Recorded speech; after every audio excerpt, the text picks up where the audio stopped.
السلام علیکم و رحمت الله و برکاته. تماشابینان عزیز گرامی، خوش آمدید به برنامه فردای تاجیکستان که در پخش مستقیم است. هر ماه در مابین ماه بیشتر ما کوشش میکنیم به تماشابینانمان و آنهایی که در برنامه‌های ما میخواهند سخن کنند فرصت بدهیم که آزادانه در کدام موضوع خواسته باشند و چیزهای گفتنی باشند بگویند و در برنامه با اندیشه های خود شرکت کنند. همین روز نوبت صحبت آزاد بود، اما با مصلحت دوستان خواستیم امروز هم موضوعی صحبت کنیم. موضوعی یعنی چی؟ در اطراف آینده تاجیکستان و هر یک نفر میتواند در این برنامه ما درباره آینده تاجیکستان را بدون امامعلی رحمان چگونه تصور کرده میتواند سخن کند. تماشابینان عزیز، در تاجیکستان سیاست دولتداری تا به طرز در مغز سری مردم تاثیر کرده است که دیگه حتی تاجیکستان بدون امامعلی رحمان در نظر بسیاری از شهروندان تاجیکستان تصور شدنی نیست، تصور ناپذیر است. و اگر فرضیه های اقلا یا اینکه بعضی از سخنهای درباره تاجیکستان بدون رحمان یا تاجیکستان بعد از امامعلی رحمان به میان بیاید، گویا اینکه آسمان به زمین آمده میزند، گویا اینکه قیامت قایم می شود، گویا اینکه دیگر تاجیکستان نابود می شود، همین خیلی تصور میکنند و همین تصورات را چنان در معینه سر مردم چسبانیدن مثل شیرش که حتی بسیاری از بزرگان ما، نخبگان ما هم به همین خلاصه رسیدند و حتی ظلم و ستم استبداد این رژیم را یک سیستمی دولت محوری جلوه میدهند. میگویند که اگر امامعلی رحمان همین خیل نکند ما دولت بوده نمیتوانیم، دولت شده نمیتوانیم. این سیاست امامعلی رحمان یک سیاست اونیکالی پیشرفت تاجیکستان است، برای پیشرفت تاجیکستان است. اگر همین سیاست ظلم و استبداد ملت را سرگردان کردن امامعلی رحمان نباشد، تاجیکستان از بین می رود. برای باقی ماندن تاجیکستان باید قسم زیاد مردم تاجیکستان چی باشد؟ مهاجر باشد. قسم زیاد، یک قسم دیگرش گریزه باشد و یک قسم دیگرش زبان کوتاه رژیم باشد و به دهانش مهر زدگی باشد به خاطر آنکه در تاجیکستان رزق روزیش را یابد و همین را یک سیستمی دولتداری، یعنی یک سیستمی دولت محوری جلوه میدهند و میگویند که ان همین سیاست درستترین سیاست برای مردم تاجیکستان است. یک قسم در زندان به سر میبرد، هرچند گناه نکرده است، فقط به امامعلی رحمان، به عائله امامعلی رحمان، به سیاست امامعلی رحمان اندیشه‌اش سازگار نیست. او باید یا در زندان باشد یا کشته شود. این از سیستم دولت محوری. یعنی اگر قانون محوری باشد چی؟ قانون محوری باشد در دولت، امامعلی رحمان به جوابگری کشیده میشد که چرا بیگناه مردم را زندان میکنی؟ چرا از عهده کار نمیبری؟ مردم سرسان و سرگردان و مهاجر و در بدر میشود. چرا به کار مردم را تامین کرده نمیتوانی؟ یک متخصص خوبی ملی میرود کوچروبی میکند در کشورهای غیر، در کشورهای دیگر. باید به این سوال ها امامعلی رحمان در یک کشور قانون محور جواب میداد. برای همین، برای آنکه به گفته بعضی از حتی استراتژی های ما، بعضی از کارشناسان سیاسی ما در همین دایره دولت، باید تاجیکستان انا همین خور یک کشور قانون محور نه بلکه دولت محور باشد. ان اقتراش رژیم محور باشد، اویله محور باشد. اویله ای کی؟ اویله رئیس جمهور. و دعوت میکنند که در اطراف ان همین اویله باید ملت متحد شود و برای سرکوب کردن خودش ملت، برای سرسان و سربگردان شدن خودش و برای هر کجا پراکنده شدن خودش به همین رژیم کمک کند تا این رژیم تقویت یابد، به قوت شود و این را مینامند کشور دولت محور. اگر همین خیل نکند این ملت گویا که به گفته سیاست شناسی تاجیک عبدالله رهنما ملت برهم میخورد، یعنی همچون ملت ما خود را از دست میدهیم. اگر تاجیکستان دولت محور نیو قانون محور شود تمام تاجیکستان از بین میرفته است. اما این سیاست شناس بزرگ نمیگوید که قانون برای چی است. اگر از قانون محوری دولت محوری بالا باشد قانون برای چی لازم است؟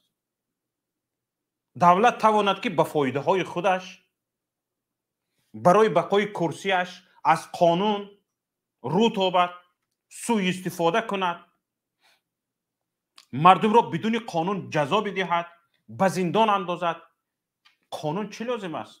این سیاستمدار در این باره چیزی نمیگوید. میگوید دولت باید، یعنی استرکتور باید سیستم دولت محور باشد. دولت محور که گفتی یعنی قانون اینجا رول نمیبازد.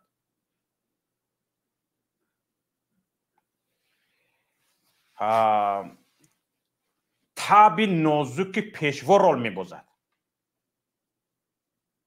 قانون نه.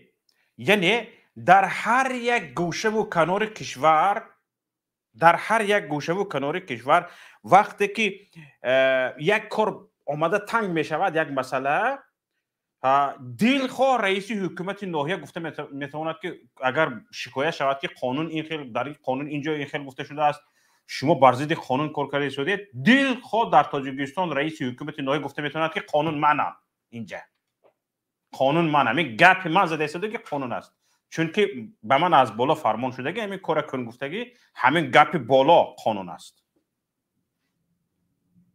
فهمیده شدید؟ حتی این رو پیشتر ما اینقدر صرفم نمی رفتیم، تلاش میکردیم برای چی در این قانون این خیلی گفته شده است، در اون قانون این خیلی گفته شده است. قانون هایی که بیشتر برای در قدرت ماندن یک اویله خدمت میکنن پیاده هستند. اون قانون هایی که به منفعت اویله نیست، به منفعت اویله رئیس جمهور نیست، این قانون ها به نظر گرفته نمیشن، حتی از سرقانون جمهوری تاجیکستان باشد. برای چی؟ برای اون که تبدیلی این گپ تبدیلی رئیس جمهور نیست، اهل اولادش نیست. فرض کردیم در قانون احزاب سیاسی که به نزدیکی تحریف شد، اصلاحات نشد، تحریف شد، او قانون خیلی خوب بود. در قانون در سرقانون در قانون احزاب سیاسی به حزب‌های سیاسی اجازه داده میشد که در اچسکه‌های انتخاباتی اعضای اچسکه شوند. در قانون انتخابات، در قانون کنستیتوسیونی انتخابات، در کنستیتوسیون گفته شده است در قانون کنستیتوسیونی این چیز وجود ندارد. میگن که در قانون انتخابات این چیز وجود ندارد، ما قانون احزاب سیاسی قبول نداریم، رای دادتان را به بالا گویید. قانون احزاب سیاسی اجازت میدهد، قانون درباره انتخابات اجازت نمیدهد. اجازت نمیدهد نه، در قانون درباره انتخابات گفته نشده است، همین چیز ذکر نشده است. طبق همین وی حقوقی то, что не запрещено, разрешено. اما اینها اینا به این نوبت نمیگیرن. در طول چند بوری آخر که انتخابات در تاجیکستان شد احزاب سیاسی با اونجا اعضای خود را با اوچسکا وارد کرده نتونستند. همچون ناظر در چند قدم میسن همین خیلی در اونجا همون پشتی دستشون پیشی دستشون که چی تقلب کنن کرده میگیرن ناظر دیده نمیتونه چون که او اعضای اوچسکا نیست که در اونجا شرکت کند او فالسیفیکاسیون ها را ببیند و همین حالت بس است که بگوییم که همین رژیم امروزه همین امامعلی رحمان و همین دپوتات ها وکیلان پارلمان همشون غیر لگیتیمی هستند قانونی نیستند همشون خودخوانده هستند از امامعلی رحمان کشیده تا دپوتات هاش تا همون 63 وکیلش تا همون 63 وکیلی مجلس نمایندگان همش غیر لگیتیمی است یگان تاش گپش گپ نیست قانونی برآوردگیش قانون نیست گپ‌های امامعلی رحمان قرارهای امامعلی رحمان برآوردگی یگان تاش قرار نیست او پرزیدنت غیر لگیتیمی است برای چی در سر قدرت است برای اون که تاجیکستان گفتی همون استراتژی هایش مثل عبدالله راهنمایی با چند نفر دیگه کشور قانون محور نیست کشور دولت محور است یعنی طبق تاب دلی رژیم در تاجیکستان کار می رود طبق قانون نه یا که طبق خواسته های مردم نه مردم محور نه تاجیکستان دولت محور است قانون محور نه باز دولت محور است در تاجیکستان که کشور حقوق بنیاد است حقوق سر کار ندارد هیچ اهمیت ندارد حقوق در کشور حقوق بنیاد از روی طلبات کنستیتوسیون تاجیکستان کشوری حقوق بنیاد است دموکراسی است یعنی مردمی است مردم یگان اهمیت ندارد چون که سیستم دولتداری ما چی میگه نه از روی قانون های نوشته بلکه اوست نه یا هم تو شفاهی طبق همین استراتژی های کشیدگی همین استراتژی های این خیلی چی است کشوری دولت محور است انیقترش دیکتاتوره در سر قدرت دیکتاتوره یعنی چی همین چی می شود که همین دیکتاتور رو تعریف کرد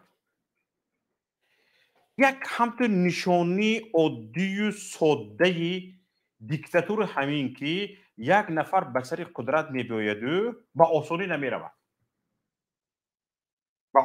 رود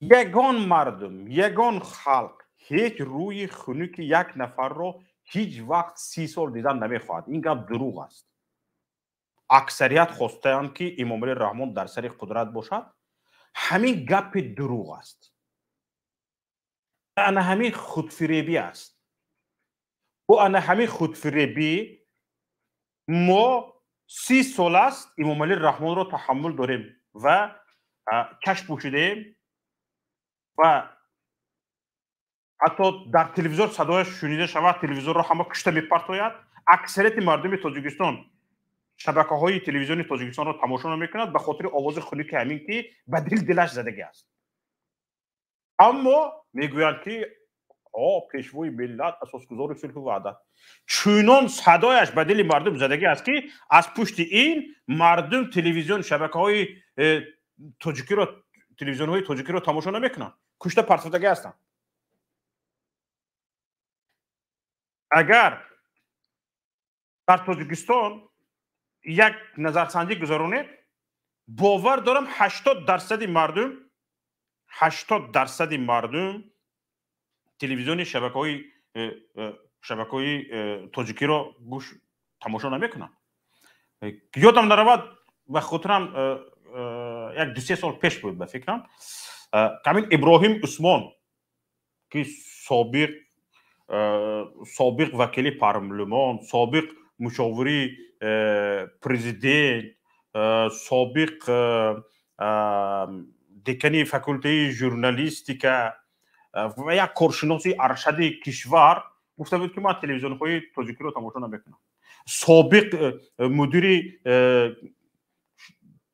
تلویزیون و رادیوی تاجیکستان ابراهیم اسمانov گفته بود من شبکه‌های تاجیکی رو تماشا نمیکنم، تلویزیون های تاجیکی رو. فهمیده شدید؟ این خیلی ها زیادن، خیلی زیادن. حالا ما از مردم عادی گله نکنید، خودشون تماشا نمیکنند چیزهایی که میتیند. اون چیزهایی که میتیند تابعیت هیچ کس نیست بغیر از اونی که از روی خط گذرند. گالوچکا مونده شود که آواز پرزیدنت رفت میرفت، برآمد پرزیدنت رفت میرفت، برآمد پیشوا رفت میرفت، تمام همین خیلی. اما اینجا دولت که فقط در قانون دولتی مردم محور است، کشوری حقوق بنیاد است، اما در اصل رژیم محور، اولاد محور، امام علی محور است. نکنون با همین سیستم ما آیا میتوانیم پیش برویم؟ به همین یک سیستمی شخص شده که اکثریت مردم چشم دید ندارد، حتی صدایش برای تلویزیونش رو کشته میپرتاید و دیده ایستاده است که هیچ یک پیشروی وجود ندارد و پیشروی هایی که نشان داده می شود اینها نه پیشروی بلکه جلوه دادن های پیشروی است. یعنی مثل یک سراب از دور میبینید که یک آب برآمده ایستاده است، آب هست، نزدش میروید هیچ نیست. خصوصا در فصل تابستان اگر این رو بسیار چیها میدونند، راننده ها میدونند، همین در روی اسفالت رفته ایستاده باشه از دور خودی آب نمایان میشود، پیشش میروی هیچ نیست. از دور آب نمایان میشود، پیشش میروی هیچ نیست. در تابستان خیلی نمیده میشود. نه سراب میگویند. پیشروی های نشان میداده این دیکتاتورها خصوصا امام علی رحمان مثل یک سراب است. آیا به همین حالت رفتن را دوام بدهیم یا که یک تاجیکستانی بدون امام علی رحمان را به تصوراتمون گنجانده میتوانیم؟ آیا زمان می شود که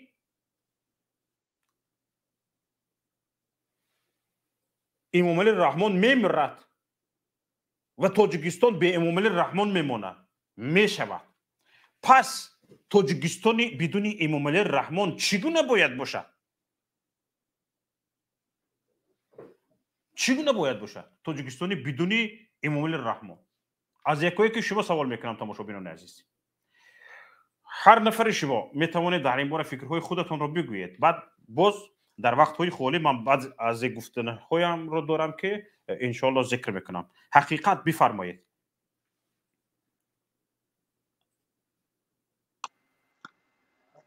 السلام علیکم و رحمت الله و برکاته. و علیکم السلام و رحمت الله و برکاته. برادر شما درباره همین شبکه‌های تلویزیونی همین تاجیکستان گفته. من وقتی که در تاجیکستان بودم همون شبکه‌های تلویزیونی رو بسیار تماشا میکردم. از زمان خوردی هم همون رو بسیار تماشا میکردم و در آنجا بسیارتر همین پروپاگاندای حکومت بود که این امام علی رحمان یتیما رو کمک میکند، این رو ساخت و این رو ساخت، مثال همین خیلی چیزا. بعد همین سالهای 92 91 همین خیلی گپ ها میگفتن. مثال من از همون کودکی هم نقض نمیدم ده همین امام علی رحمان رو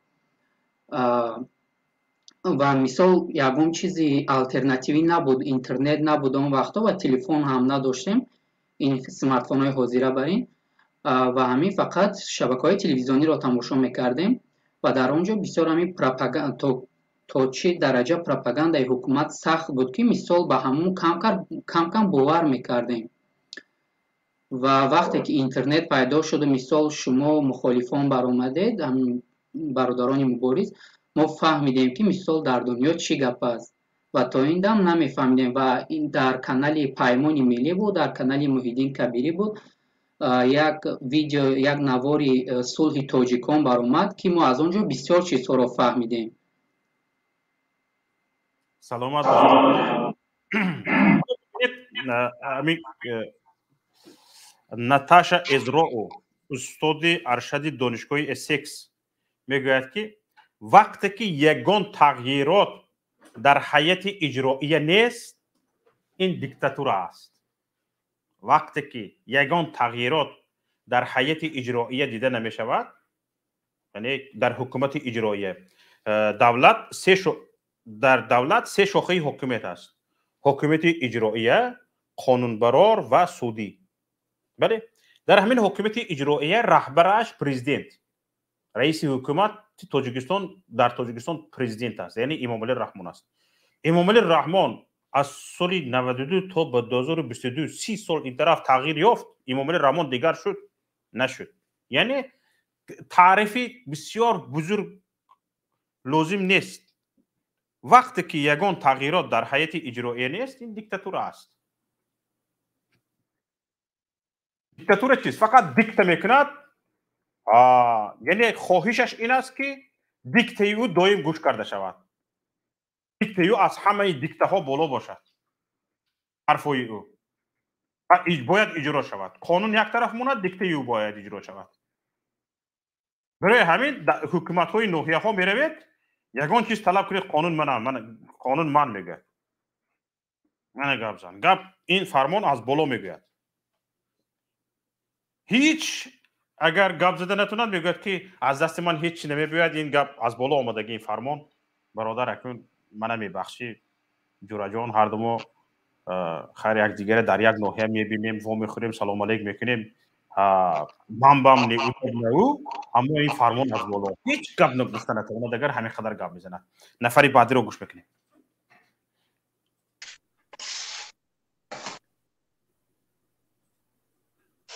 будулай.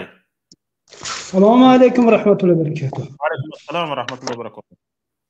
саломатӣ хуб аст ака Шавкат? инҷа бардамин ҳузурен. ташаккур. тақсир оқи ина аҳоли ина фикр хистам фикр кун 2005 ки ита дина бузи рафтаис аст. ина ки аҳоли 4 миллион буд. дар 4 миллион давлат ягон завод рост накард, ягон дистгирӣ накард халқа. ана ки бес фикр кун ки 10 миллион шид.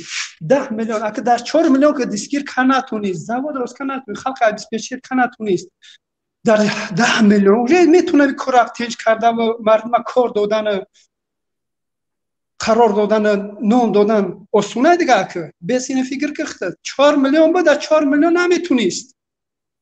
حالا گردی خیلی چرس کرده است، همون گردی خیلی چنون میتیم میگه که اکثر قبلی ما همه چی سرکش ملا یا از آنتیه سرکوب کنیه که سرهوش نکنانه بخریم خلقه سرهوش کنی نمونی برای ترما کنی همین کارگاهش مونده گه تمام. فقط یا همین خلقه در دنبال خلقه خلاوری میکنانه بعد بران رسم میکنه سرکوب میکنانه برای یا لایک برای چی؟ لایک ترا چیکارت میکنه؟ لایک میبره ترا در دوزخ میداره، چیکارت میکنه ترا؟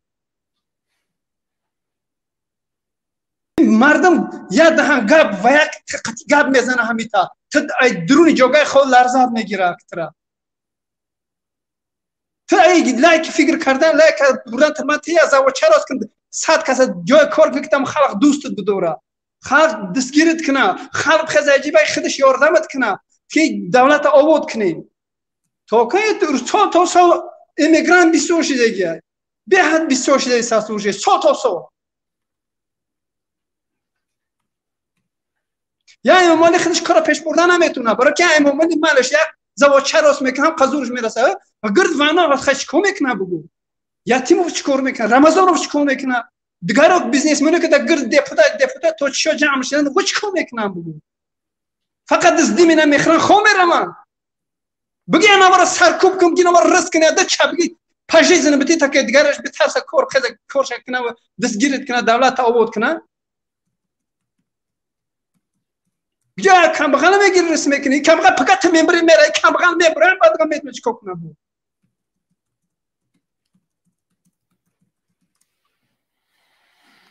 بله واقعا باعث تشویش است کنیش نه تشویش من اون دفعه همون کبیره گفتم زبان رسی دپوتاتای امامالی کیرا پوتین بفهمونه وارسی بگید بفهمم پوتین بگی زپروس رو کنه دیده گپ هول دگپ مورمده اساس کبیریتان حالا من باور ندارم که همین پوتین دوستداری در تاجیکستان یک کشور دموکراتی و حقوق بنیاد به میان آمدنش باشد. با میان آمدنش باشد. نه که انا از که هم گپ که بزنم بگو که بگم ارسی بگم که خیلی ما این مالش بگم مملکت دستگیرش میبرم میره بود نمیفهمم که ما خلق ما مدام وطن تبیان در ظلم میت باشنیو. حالا ما میخوایم که یک آدم و سواد مونیم که وطن ما آباد شود. تصور تاجیکستان بدون امامعلی رحمان یا اینکه به طور دیگر بگوییم تصور تاجیکستان بدون دیکتاتوره را بدون تصور روسیه بدون دیکتاتوره تصور کردن نمی شود. برای که دیکتاتوره تصور کردن نمیشه ما برای که میگیم و زبان خوب اعلام کنم و زبان خوب اعلام کنم و پوتین قطعی و زبان خوب بگروید در همین اطراف خودش روسیه در اطراف خودش شاید به این نظر من بسیاری ها راضی نباشند اما ببینید در همین اطراف خودش روسیه نمیماند که دیگه کشورها مردمی شوند و مردمش سر بلند کند بالا کند چون که همین تاثیر در خود روسیه میرسد فورا نفر در روسیه میرسن روسیه اوجه جون بیزار شده گم پیسنده روی دیدنش ندارن دیگه اوجه بله و خودش روسیه در روی یک ایلک ایستاده است ایلک خودش شکاف است در روی یک ایلک ایستاده است یک کم ترجمت خول شده میره این از قزاقستان نگاه کن اگه از باین خستن پرومودن میتین کایسان برای گرفتن برای تنش کردن دوزی کاسالا با چی کایسان پالیت کایسان کاسالا ها بگیره که خلق کاسالا شده است نه بروی خلق کاسالا میشه ممبری تامینی انا از باید تقپیده پریستامیت میکنی اکو این همش کار دولته بله همین خیلی است شما که ما توپوه ما هم خوندگیم 10-20 سال خوندگیم اینه که خدا را شکر خوندگیم همه را میفهمید ما در همینجا در کارکنای دولت هم رفته کار کرده ماده هستیم دیده هستیم که چی گپه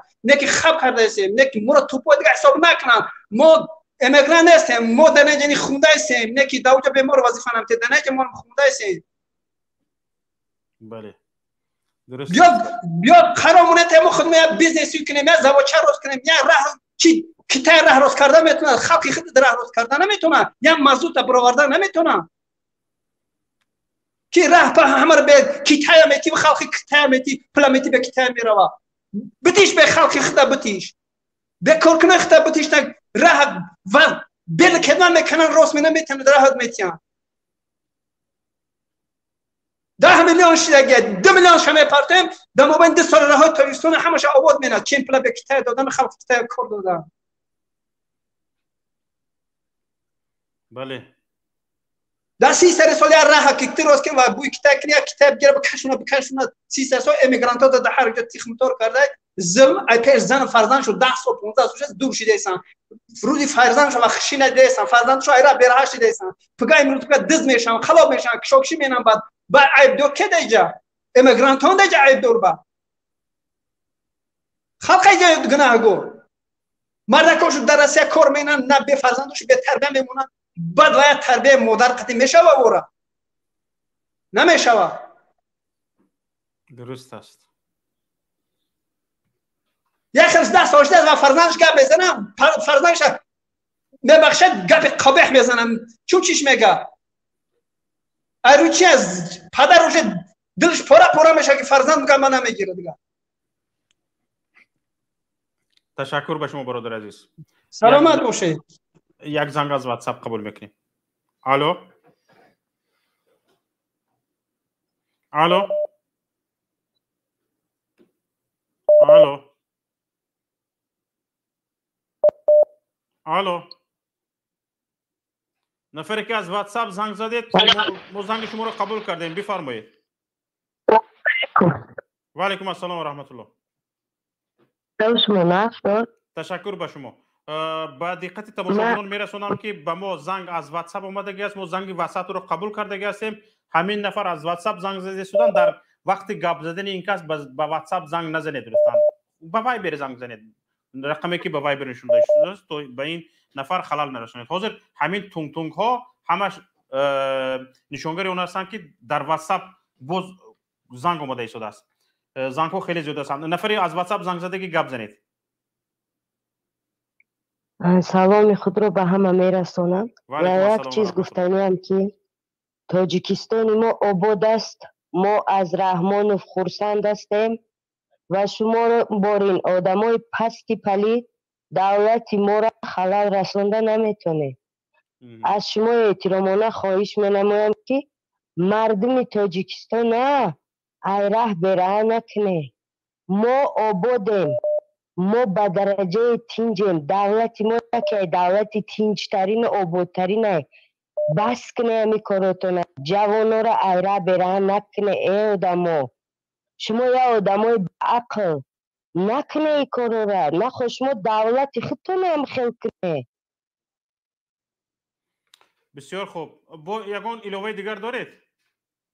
من همینقدر گفتنیم شما تشکر. در خط ایسلاح بمانید. تیوه شما تشکر زیاد. اگر نمیتونید وقت داشته که باشید. دولت ما ده اگه خلال رسونه. بسیار تشکر زیاد به شما. زن است جوان مردانه گپ میزند.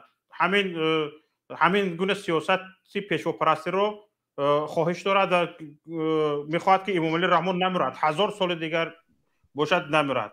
بسیار کس دعا میکنند در چی دعای همینها در سیاست دعای همینها مادر خانم هم صحبت کردن. بسیار خوب. بسیار خوب.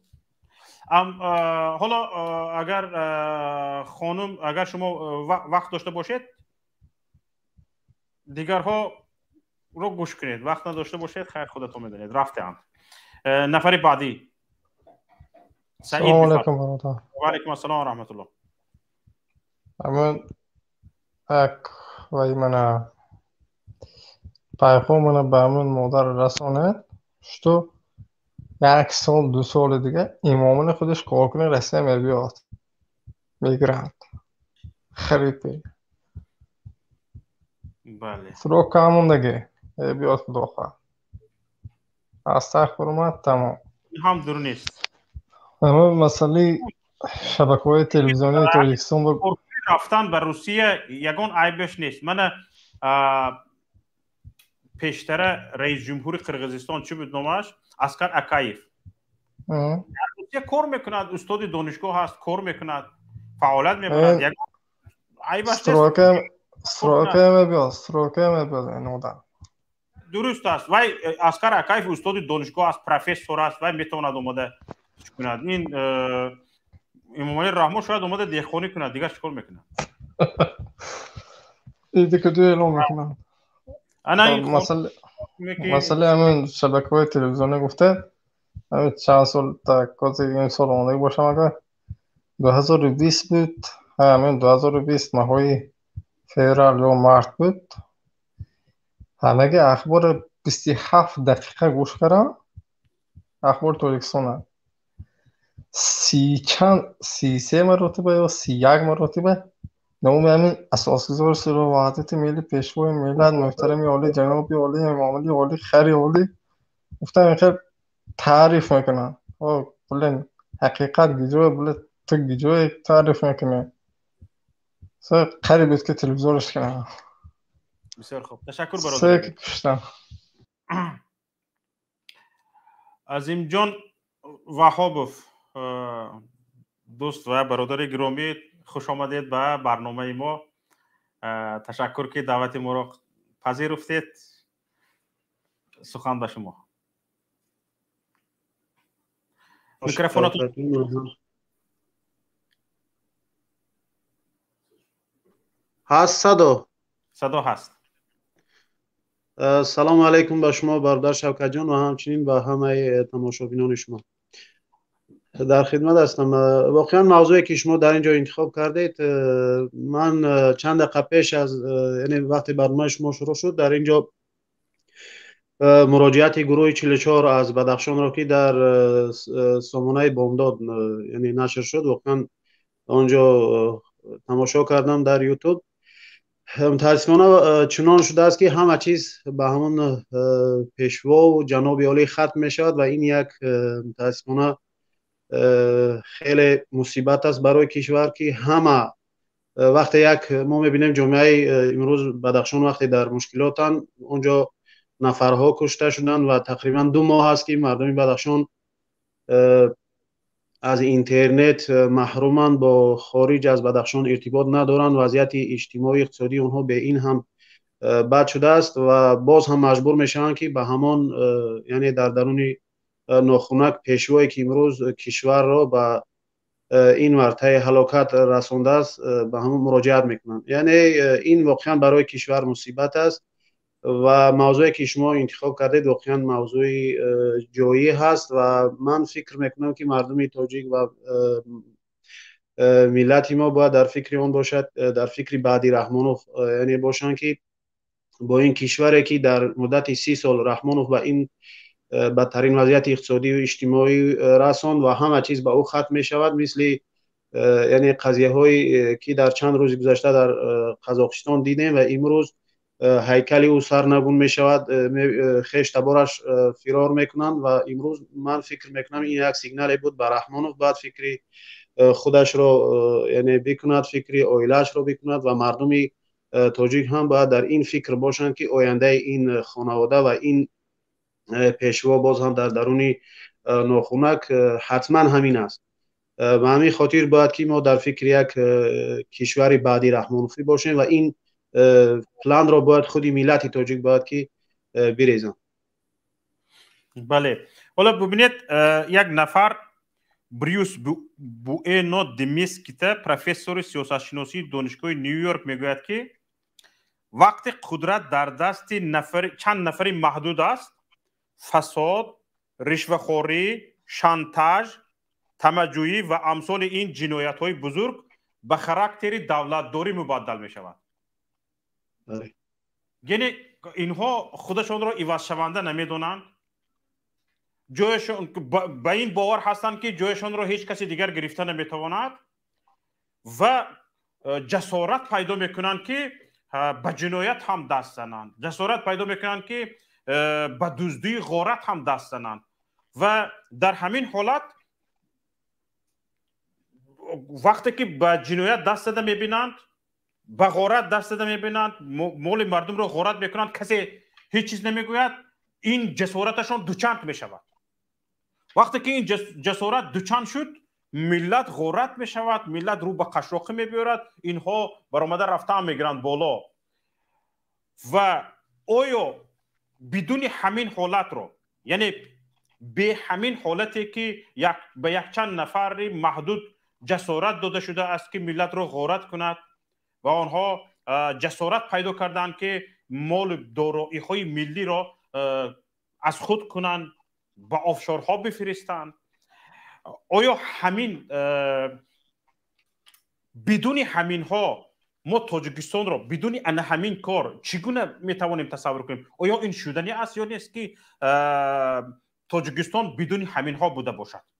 یعنی یک کشور با نام تاجیکستان در آسیا مرکزی بدون همین خیل فساد، رشوه‌خوری، شانتاژ، طمع‌جویی، مثل همین جنایت های بزرگ تصور کرده آیا می شود؟ آیا به عقل انسان به عقل مردم تاجیکستان جا کرده میتوانیم که ما میتوانیم به همین جنایت های بزرگ بدون همین جنایتکاران زندگی کنیم و پیش برویم؟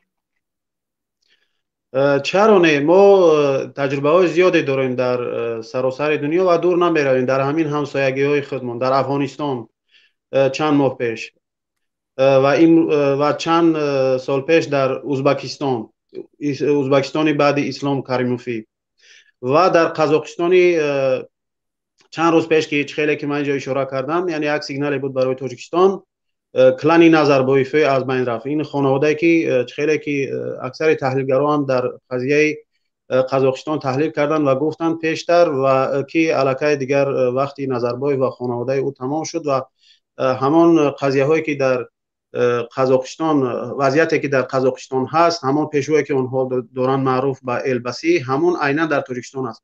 اینها از بین رفت و من نظرم این است که باید مردم تاجیک و بخصوص حکومت خانوادگی باید آمادگیش رو بیند و اینها یک سیگنال خیلی بزرگن و حتما علاقه ما در فکری یعنی مردم هم خیلی که میبینید در تحلیل ها در فکر مردم هم تغییرات وارد شده است که الکی من نظرم این است که این یک پیش بینی خوب است و یک فالی اگر به اصطلاح میگن فالی نیک هم هست که مردم الکی تصوراتشون دیگر شده است که یعنی این کار شدنی است با وجودی که این کلان و این اطرافیان او مثلا بخصوص رحمان مدتی تقریبا حدود 30 سال همیشه یعنی تبلیغشون این بود که به رحمانوف نمیشود، حتما باید برای تامین امنیت، برای وضع اجتماعی رو خوب کردن، برای وضع اقتصادی رو خوب کردن، برای امنیت رو که بیشتر اونها همیشه روی امنیت تاکید میکنن و به تاریخ مثال میآورن جنگ شهروندی رو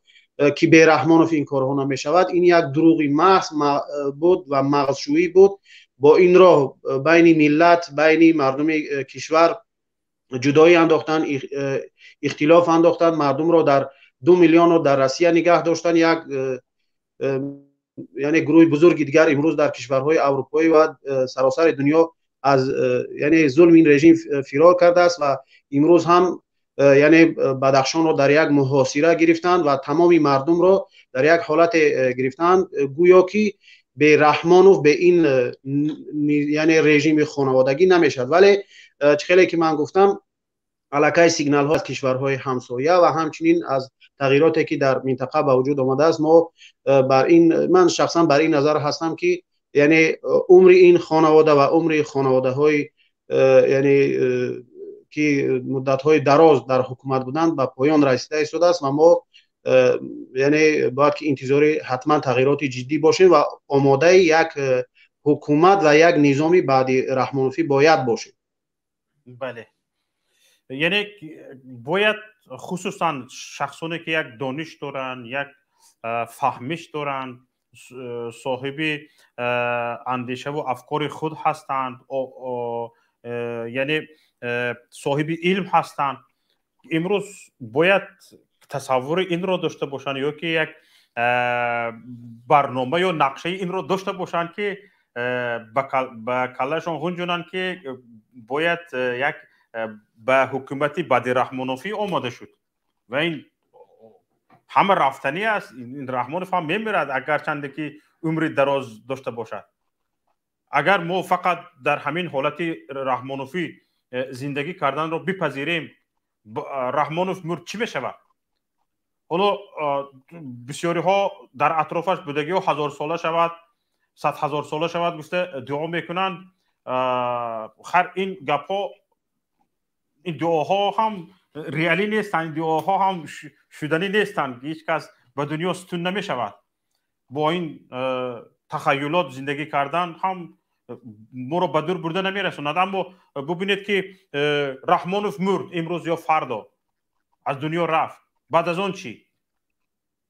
بله، بعد از آن چی باید؟ بله همین طور است. بله همین طور است. واقعا شوکت جان خیلی که من اشاره کردم باید مردم و من باور بر این دارم که حتی در اطراف خودی رحمان کسانی هستند که آماده این کار هستند و لحظه شماری میکردن. حتی در داخل خود حکومت حاضره با وجودی که آنها میترسند، واقعا نمیتوانند در این فضا فکر و اندیشه های خود را بگویند، نمیتوانند یعنی بر ضد این حکومت خانوادگی، البته یک حکومتی که میتواند هر نفر را که با او مخالفت کرد از بین ببرد، زندانی کند، بکشد. مثلا در گذشته ما دیدیم که حتی از همون کروگ خود را، از همون یعنی تیم خود را نفران هستند که مجبور به فرار شدند، مجبور به یعنی حالا اگر خودشون گفتن که محمد نظر صالح خود کشی کرد، مثلا بعضیشون هم آوازه های بود که یکیش میخواست خود را به دریا پرتاید که او را گرفتن که خود را نپرتاید به دریا. خلاصه یعنی حتی در اطراف همین رژیم هم کسانی هستند که لحظه شماری میکنن و شاید دعا هم کنن که روز شود که این رژیم یعنی ظالم از بین برود و یک نفر جدید. حالا فکر میکنم به این حد مردم رسیدن که حتی هر کسی باشد غیر از رحمانوف، یعنی حتی همون اطرافیانش این را قبول دارن. چی رسد به مخالفین که یعنی اصلا پایه های مبارزه خود را برای از بین بردن یک رژیم دیکتاتوری که 30 سال شد، یعنی حدود 30 سال شد مردم را ظلم میکند، یعنی الکی چندین سال شد مبارزه میکنن و برنامه های خود را الکی برای یک نظامی بعدی رحمانوفی یعنی در حال ریختن هستند و چخیلی که ما میدونیم پیمان ملی تاجیکستان هم تقریبا 3 ماه پیش علاقه برنامه یعنی خود را برای یک حکومتداری بعد از رژیم رحمان هم معرفی کرد و اعلام کرد. به همین خاطر من فکر میکنم که مردمی که تاجیک هم علاقه آماده این چیز هست، آماده بعدی رحمانوفی هم باور دارم که هست، چون مردم درست است که امروز مثل کشورهای دیگر یعنی خاموش هست فعلا تاجیکستان، یعنی جنب و جوش نیست، ولی تحت مسئله این است که مردم از این حکومت بیزار شده است، مردم واقعا از وضع خسته شده است. فقط ما یعنی به هر حال باید که منتظر یک یعنی جرقه باید باشیم و آمادگی هم خیلی که من گفتم آمادگی هم باید داشته باشیم برای یک نظامی بعدی رحمانوفی. تشکر زیاد به شما. زنده باشید. زنده باشید. تشکر به شما. سلامت باشید. نفری بعدی محمود صادق. السلام علیکم رحمت الله و برکاته. خوب هستید برادر عزیز؟ این برادر ما از این خیلی وسیع فهموندن. من با تمام کلی طرفدارم با اون چیزی سخنهای گفتگیشون. این بوده یک دو سه علاوگی دارم که همین که همین رحمانوف بی رحمانوف تاجیکستان گل میشکفه. این به همگان معلوم است. برای چی؟ برای اینکه من میدونم، بسیاری میدونن که همین نه اودکیبی نه روسیه یاردم نمیکند برای این. یلباسوف یاردم کردن؟ نه. رحمانوف پس از خودش یگان شخصیت ما غیر از اویلوی. اگر همین اویلش قبول میکنن بچه‌ش یا دخترش الکی کایها میموندن. فهمیدید؟ قبول نکرد. دیگه دولت‌ها قبول نکرده ایستاده است. برای همین این حاضر به فکر من در یک حالت هست که میتواند باز با فریب و نیرنگ باز داخل شود، باز محبوب خلق شود. کدام وقتی که از همون تیم خودش مقامدارای بلندپایه یا تیموف رمضان رحیموف و دوسته چند کسی دیگر همچون خواهین اعلان کند، خواهین ملت اعلان کند، گیرد محبس کند و نابود کند. و وقت با همین من باوری دارم یک توده خلق چپک میزنم میگویم که آنها این رحمانوف ایدار نبوده است و دیگه کسا ایدارند. این میتوند همین راه گیرد. لیکن این راه برای وای سخت‌تر که این باز در بخته نمی برد. برای چی که این با هم دوزدگی هم. برای هم خدر اینجا در یک وضعیت هست که نمیدوند سرش کجا زند. لیکن به ملت گفتنی هستم که روزش آخرش آمادگی است. همه فهمیدن که یلباسی چند فرزند است که چند قدر میلیون میلیارد پول دوزیده است، خورده گشته است. تجارت‌های اولیه شما نه حوزه همه جوده گپ همین است. خلق فهمیده ایستادن که همچنین دیگه که در تاجیکستان هست خود در تاجیکستان همین است. برای چی ما به این زندگانی کار نمیتونیم؟ برای این مبارزه با کروپسیون دیگه همش دروغ. من یک وقت نوشتگی بودم در فیسبوک که وقتی که همون داشتن کمیته کروپسیون چی همون کروپسیون داشتن از همون گنرال و مقامدار بلنداش همش گرفتن، یک 7 کس 8 کس محکم کردن. یادتون باشد همون وقت یا گرفتن محکم کردن، ای به گرفتن بالا همه ها زدن. لیکن اون پرونده های جنایی که آنها تفتیش کردن و های بیکار نکردن، از نفت تفتیش نکردن، خب بودن با همه خیلی موندن، سال دادن با از اونجا با من امنیست ده گرفتن جواب دادن عفو عموم ده. اصلا این همه دروغ بالی دروغ همه هم برای ما دیده است. این طول 30 سال فقط کارش دروغ. یک کس خوین اعلان کردن، یک کس دشمن اعلان کردن، همسایه دشمن اعلان کردن، یک حزب دشمن اعلان کردن. بغیر از همین دروغ وعده های پشت خالی که ما من این میکنیم، انا برق میشد، دیگه میشد، زندگانی خوب میشد، فقط اولاد خودشه، تیم خودشه خورم و با عقلش نمیگیرد. با تمام برآمدهایش میگه که هی شما کی بودین کی شدین. در همین یک بار که یک تازه منو یک خیلی کراسنه اتیس برین هم دوزوی جمع که وی کتاب بیلی کیم بیلی و کیم ستالی همین و خودش کی بود و خودش عیدش برام. همون وقتی ترمیز برفت پیش کریموف رفت، یک چپانی جانده یک شمو کاستوم یک موزه داشت لطگی و همون پیچاندن خیلی یک بابا سور با پیچوندن گفتن که اینا چیکار میکنه؟ گفت من خونم رفتم میپوشم. همین همین گپ هست. هم گرد و اطرافان شتگی آدمای من کلانسال آدما ما میرسید همین گپ بوده.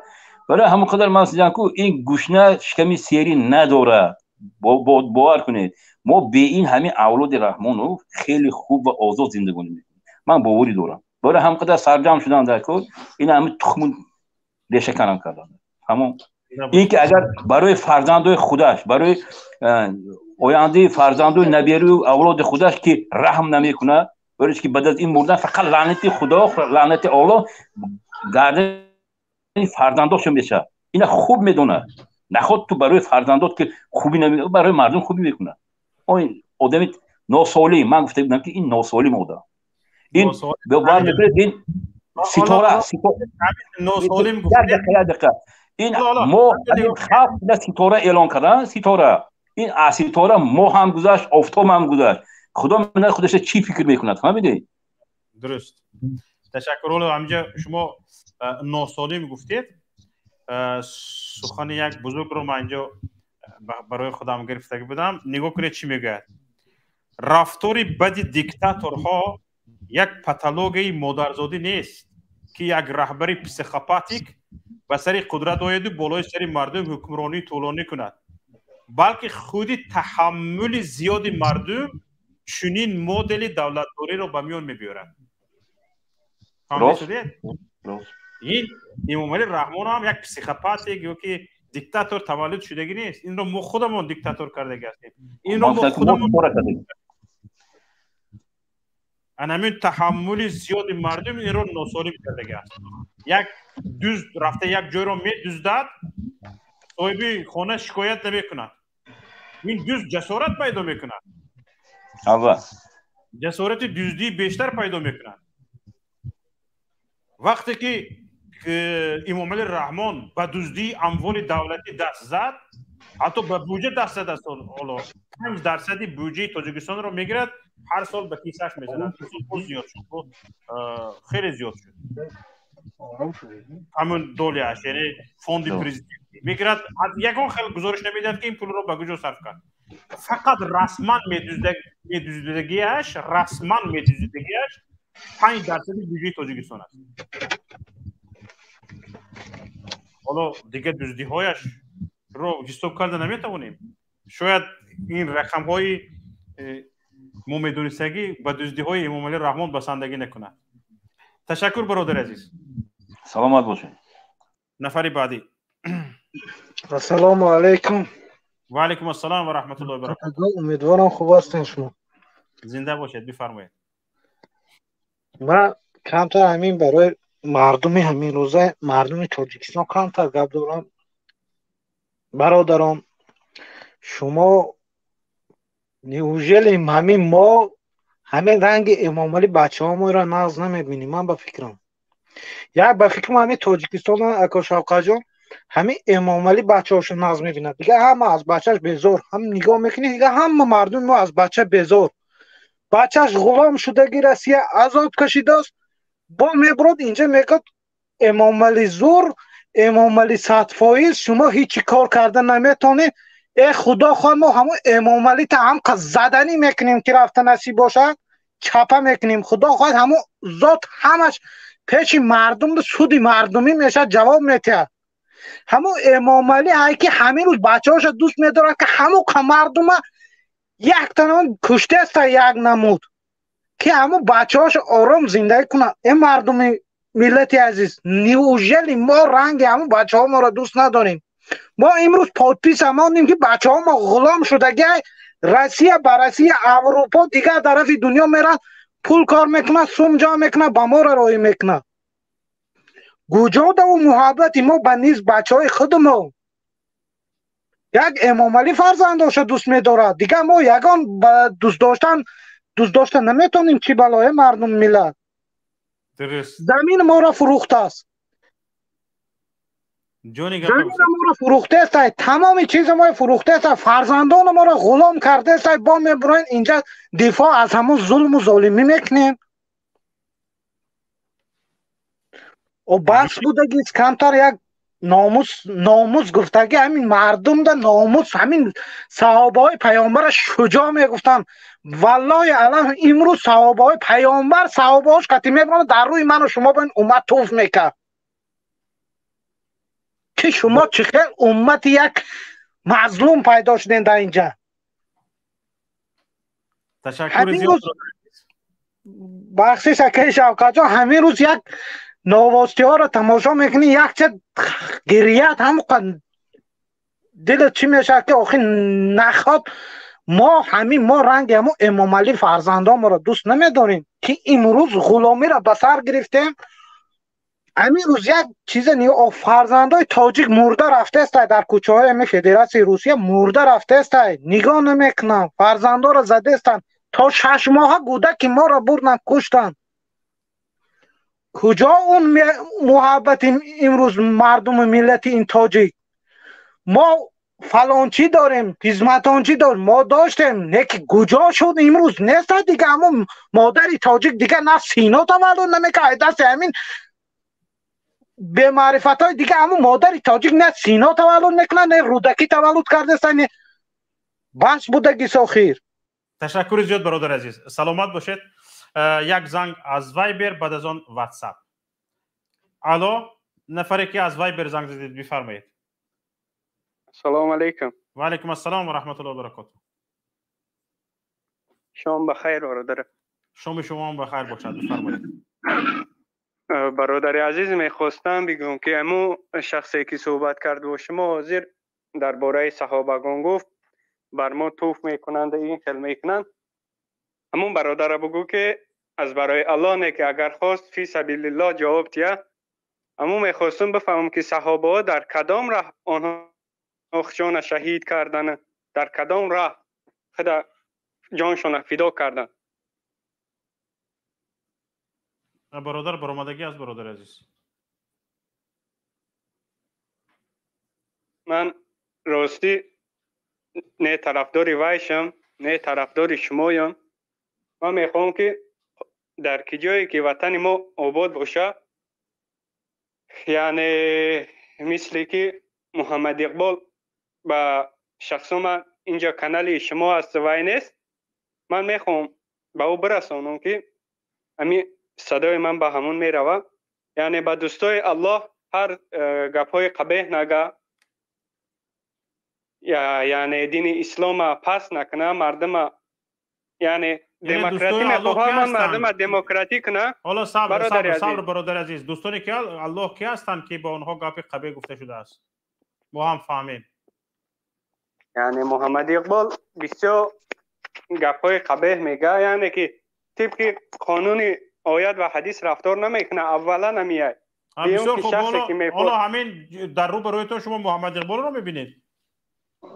من گفته ایستادم که اینجا کابینتی جایی که مثال از محمد اقبال نیست ولی از محمد اقبال میخواهم برادر همین هر سخن جای و هر نقطه مرامی دارد میگویم. شما کوشش کنید که شکایت رو برای آدم گپ زنید. حالا در رو برای شما حرکت محمد است.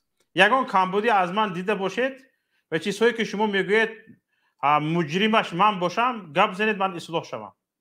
اما کسی دیگر باشد شرایط ها وجود دارن که بدون پسریتلیک بدون میانه رو شما حرفایتان رو برسونید.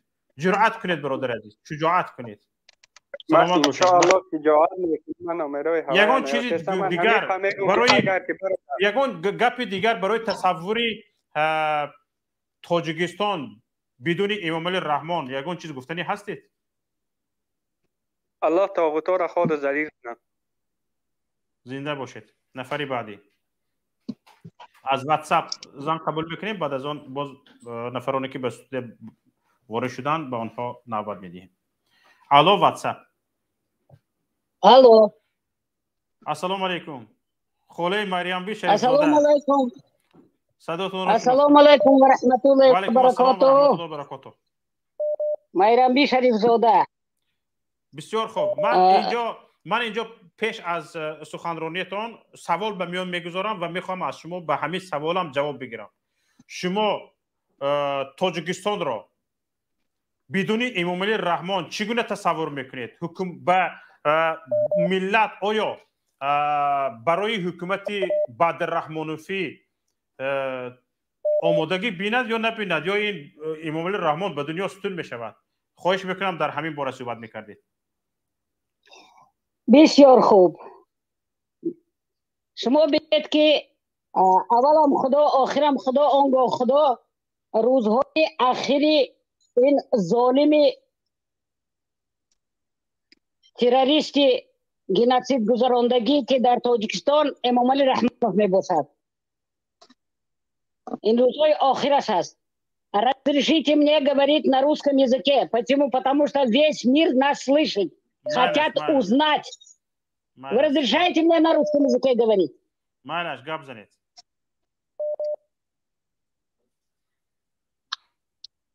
Дело в том, что в настоящее время в Горно-Бадахшанской автономной области Таджикистана проводится аналог Холокоста, массового геноцида жителей Горного Бадахшана.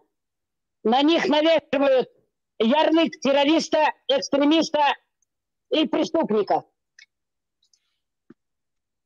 В настоящее время Таджикистан привел этот диктатор со своей коррумпированной, преступной семьей людоеда к средневековью, к полнейшему рабству таджикского народа. Как мы можем от этого избавиться? Очень просто. С целью отречения Эмомали Рахмона и членов его семьи и окружения, отречение от власти, незамедлительно привлечение к уголовной ответственности за 30 лет его незаконного управления и нахождения на должности президента Таджикистана, узурпировано полностью политического, экономического и духовной власти. Дальнейшее нахождение у власти этого преступника, этого людоеда, этого, который с 92-го года проводит массовый геноцид коренных выходцев Таджикистана,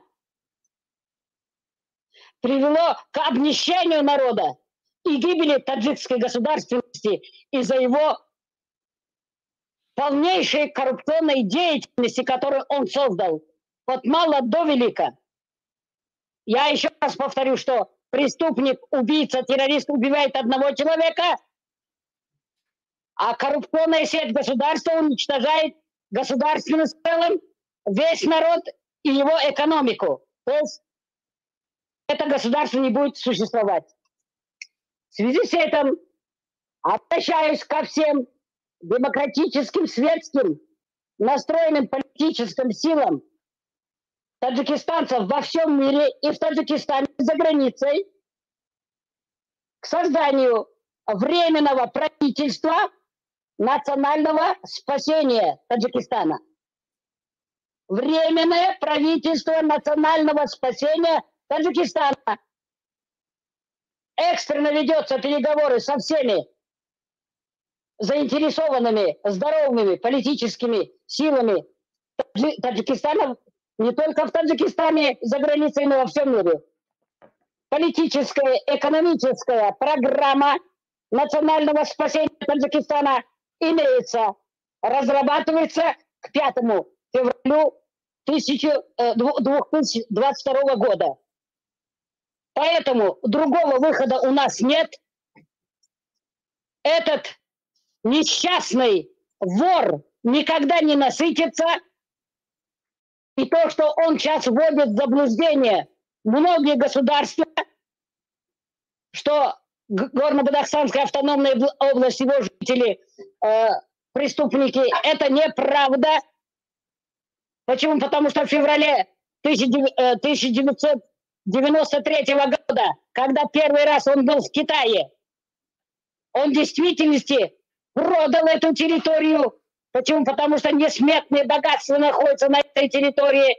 И тем более там в долинах находятся все кристаллы, которые находятся, все кристаллы полезных ископаемых. Там шахты не надо делать, там просто копать надо землю, добывать эти драгоценности.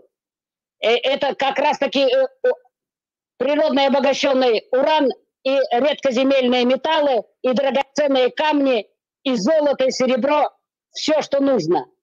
Вот почему сейчас ему 250-300 тысяч человек населения Горно-Бадахшанской автономной области Таджикистана мешают. Вот почему сейчас он хочет повторить свой геноцид коренных народов. То, что он сделал в 92 году, повторить в 22 году, это что такое? До каких пор мы будем терпеть? Неужели мы не люди? Мы ведь люди. Мы с вами ведь человеки. Нас ведь Бог дал нам ум, разум. Неужели мы безмолвные животные, что будем терпеть дальше? Это он просто взбесившийся зверь со всей своей семьей. Сейчас что творит его агенты в России? Есть такой Байонов, который был стукачом в МВД и в других органах. Этот Байонов буквально недавно привезли ему уголовные дела. Как говорится, люди, которые с Таджикистана приехали, готовые уголовные дела. И этот Байонов называет фамилия, имя, отчество тех граждан Таджикистана, которые даже 30 лет тому назад получили гражданство Российской Федерации. А там уже статьи готовые. Эти статьи, которые как раз-таки могут люди пожизненно, и их могут лишить гражданства России и пожизненно сидеть в тюрьме или расстрелять. Вот что делает этот Байонов. А это как раз-таки Байонова завербовали. Он айнинский, он родом из Айни, судимый. Как раз-таки вот этот Байонов сейчас очень интенсивно работает вместе с представителями, сыном Эмомали Рахмона, Рустами Рахмона. В России сейчас находится 50 человек, агентов, которые получают огромные деньги из кармана этой семьи. Под видом, что они работники Государственного комитета национальной безопасности Таджикистана и МВД Таджикистана. Вот что они творят. Пускай весь мир знает.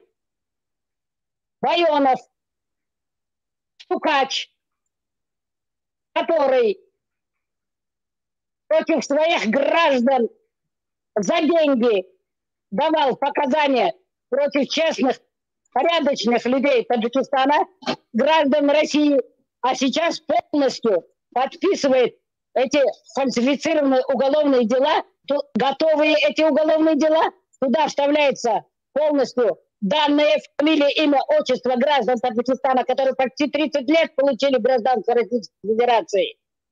И по готовым статьям хотят их просто или здесь ликвидировать, или увезти в Таджикистане уничтожить. Вот что творится. Вот с один такой мразь, один такой, извините меня, говно может опозорить весь таджикский народ, всю его историю. А Таджикистан имеет 200 тысяч лет историю. Кто не хочет со мной согласиться, пускай сделает анализы углеводородные наших горных пород и пускай узнает, что таджики — это один из самых цивилизованных, самых древних, самых богатых, культурных, самых трудолюбивых, гостеприимных людей в мире. تشکر زیاد به شما. سلامت باشید. نفری بعدی رو قبول میکنیم. تشکر. سلام علیکم. و علیکم السلام و رحمت الله و برکاته. امیدوارم خوب و سلامت باشین برادر. میگذاریم سر موضوع بحث این که فردای کوتاه‌تر بدون رحمان. بله. ببینیم اگر برای اینکه ما درک کنیم که فردای بدون رحمان چگونه است، ما امروزی با رحمان اگر تحلیل کنیم وای خودش دقیق میبراید جواب. بله. بهترین. نگاه کنیم یک راهبر وقتی که سر قدرت میآید، اگر ایده خوب دارد، اگر شخصیت سالم است، اگر واقعا برای جامعه حقیقت و عدالت میخواهد، دقیقا دو راهی پیاده کردن دارد. یا اینا به قوی گرداندن یک شکل دولتداری ملی میکند این چیزا. اگر این به اون دست نیافت، کار دومی که میتواند به اصطلاح اون قدرت نمایی که این دیکتاتورها امروزه دارن، همین خیلی قدرت خچه نفوذ خچه میگذراند و در با واسطه این ایده خوب و سالمش میگذراند. ولی ببینیم ما اگر هر چیزی که در مقابل اگر حکومت بگیم، ببینیم یک دلیلی از همه گوییم که دائمی دارن و به بحث به گفته اونها این که اگر این شخصیت نمی بود صلح نمیشه در تاجیکستان. ببینیم باشه تصور میکنیم که این شخصیت سبب اساسی صلح بود، قبول. در وقت صلح به درد یک پرزیدنت چرا مثلا دو دوره میآید؟ برای اینکه همون دو دوره هر چیز ایده ای که دارد برای مردم در نزد مردم آزمایش میتید یا امتحان میسپارد، میبیند ایده خوب دارد، یک دوره یعنی از امتحان گذشت دوره دیگه امکانیت میتین اون ایده هاش پیاده کند. ببین دوره اول برای ما موفقیت داشت در صلح، قبول. هزار رحمت، خوش آمدی. و دوره دوم بعد از صلح اینکه تاجیکستان به زمان صلح رسید، حالا چی ایده بهتر داشت؟ مثل اینکه یک قهرمانی مثلا در صلح نشون بدین، بعد از صلح چی ایده داشتن؟ تقریبا هیچ چیز نمیابیم. اگر از تمام جهت امورای ببینیم، اگر تاجیکستان در خیلی سطح پایین و روز در روز هم بدتر شدن میگیرد. حالا اینا تبدیل داده شدن به اینکه جوانی نو و با تجربه میآید، مثلا این کارو شکل دیگر میتید. خیلی از شخصیت های درون این نظریه را دارن. من ببینیم یک چیزی دقیقی که شاهد عینی بدم، من چیزا مثال میارم دیگر بگذار خودشون بفهمن که این جوان آیا قابلیت این چیزا دارد یا نه. تا سال 2017 بود با فکرم، وقتی رئیس کروپسیا بودن، حدود یک ساله اگر اشتباه نکنم. ولی در نظر دارید؟ بله، رستم امومالی را. بله، انا وقتی که رئیس کروپسیا بودن، بعد از دقیقاً وقتی که از رئیس کروپسیا رفتن و شهردار دوشنبه شدن، نتیجه گیری سالانه سوهای خدمات ضد فساد بود. نه. وقتی که تحلیل کردن، دقیقاً در یاد دارم که همون سال در یک سال راهبری همون ما حدود 16 جا عقیب رفتیم. نه. وقتی که این تحلیل کردن، خودی کارمندان سوهای کروپسیا من سوال دادم که بعد از جنبه سخنرانیشون من سوال دادم که آیا در واقع تحلیل کردین که شما علت در کجا هست که ما 16 جا قفا رفتیم که سال بعد این کار تکرار نشود؟ میدونین چی جواب گفتن؟ گفتن که راستی گپ همین نشون داده که در این یک سال گذشته بیشتر کسانی که دست به کروپسیا زده بودن، اونها دوباره دست به کروپسیا زدن. چی از این خلاصه، از این گپ چی میبره؟ همین جواب دادن خلاص. ولی از این گپ چی خلاصه میبرد؟ از این میبرد کسانی که دست به کروپسیا زده بودن، با تقابضی، با داشتن نفوذ، با دادن پول، با این راهها به حضور گشته تونستن و دوباره کار خود هم تکرار کردن. حالا این یک موفقیت یک سال کروپسیای خود شهردار دوشنبه بود. اگر ما فردای بدون اون تصور کنیم، ببینیم بعد از استقلالیت، حالا من یک حادثه را کوتاه میگویم تا به طرف دیگر مشکلات ایجاد نشود. یک زمان یک سال تا سال 2015 و 16 روی جناب پرزیدنت زودروزی خود قید میکردن، بیشتر در دنغره. یک سال قید کردن شونده، یک شیشه وینوی که روی میزشون بود به دست یک نفر افتید و بعد اینکه در این بین دو گرفته و بعد چیزایی که شد مباسه با همون بعضی چیزا گذراندن که چرا در دستی آقای افتاده است. وقتی نخنامه همون گذراندن، حدودی 13,000 یورو نرخ همون یک شیشه وینوشون بود همون سال. این یک واقعیت. ببینیم روی میزی کسانی 13,000 را فقط یک شیشه وینوشون میستد. بعضی کسای دیگر برای یک لقمه نان از بانک‌ها قرض میگیرن، خانه ها در گرو در شهر مهاجرت به مردم روس حاجت خانه میشویند. واقعا خیلی دردآور است. این یکی از موفقیتاشون، اینکه ما گوشت کب خوریم و شما حاجت خانه شوین. این یک موفقیت. سیستم کروپسیونی. ببینیم تمامی وقتی که ببینیم مرحله بعد از صلح این شخصیت به درد نخورد، پس معلوم، یعنی روز به روز دولتداری بدتر شده است. معلوم می شود که اگر بعد رحمانوف هم اگر گوییم که بهترم نشیم، حداقل ای دیگه جایی نیست که بشیم از این بدتر. بنابراین ما مشکلی نداریم. اگر دوری صلح گذراندن، خدمت کردن، تشکر، خوش آمدید. وقتی دمگیری تون رسیده است بگذارید. من در همین جمع یک پیامی خوب دارم به واسطه شبکه‌شون، مخصوصا به رهبری یک چند گروه مخالفین رهبری پیمان ملی خواهش میکنم اگر همین مسئله را یک تحلیل کنن. اگر به این نوبت گرفته شود که در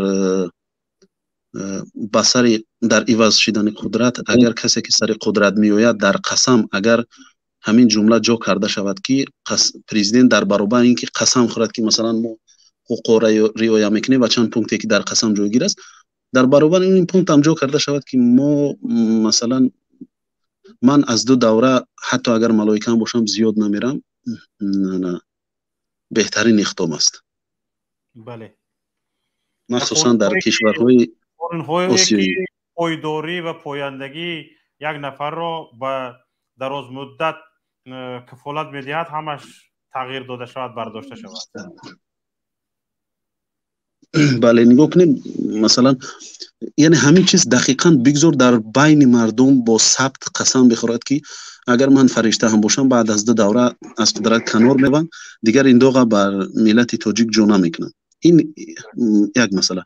حالا اگر تصور کنیم در مقابل این گپ که بسیار 2 دوره رهبری کرد و بسیار یک شخصیت موفق بود که شاید تصورشون هم در دیگرها کم باشد، این خیلی شخصیت کمی باشد، در سطح مشاور، در سطح چیزگر میتوند ایدئاش پیش ببرد. مشکل نداریم. بسیار مشاور شود ایدئاش پیش ببرد. شرط نیست این که در مثلا در قانون جمهوری تاجیکستان در سرقانون هست که پرزیدنت وقتی که از منصب میرود تا بودی عمرش عضو مجلس ملی باقی میماند. عضو مجلس ملی میکنی، خب پیشنهادات به مجلس ملی میکنی، مثلا مشورتات به پرزیدنت میتی، رفتن میگیرد ایدئهات، لیکن شرط نیست که تو بودی عمر بدلی مردم زده در سر قدرت بمانی. بنابراین این یک پیشنهاد من بود که اگر در همون قسم جا کرده شود، شاید حدی اقل یعنی 10% اگر وجدانم باشد، همون 10% وجدانش غمش بیاد که الکی دیگر راه نیست. چون من با ثبت در بین مردم که خیلی از کشورها هم حتی تماشا میکنن، در بین ملت ها من قسم خوردم که دیگر از 2 دوره حتی اگر ملائکه باشم دیگر راهبری زیاد نمیکنم. این یک ایده من بود. تشکر زیاد. من دوام نمیتیم، چند چیز دیگر هم هست ولی دوام نمیتیم، به خاطر برادران رو بخشونه نگیریم. سلامت باشید. در برنامه‌های بعدی با همین ایده های خوب امیدوارم شرکت میکنید. سلامت باشید. تشکر زیاد. نفر بعدی میفرمایید.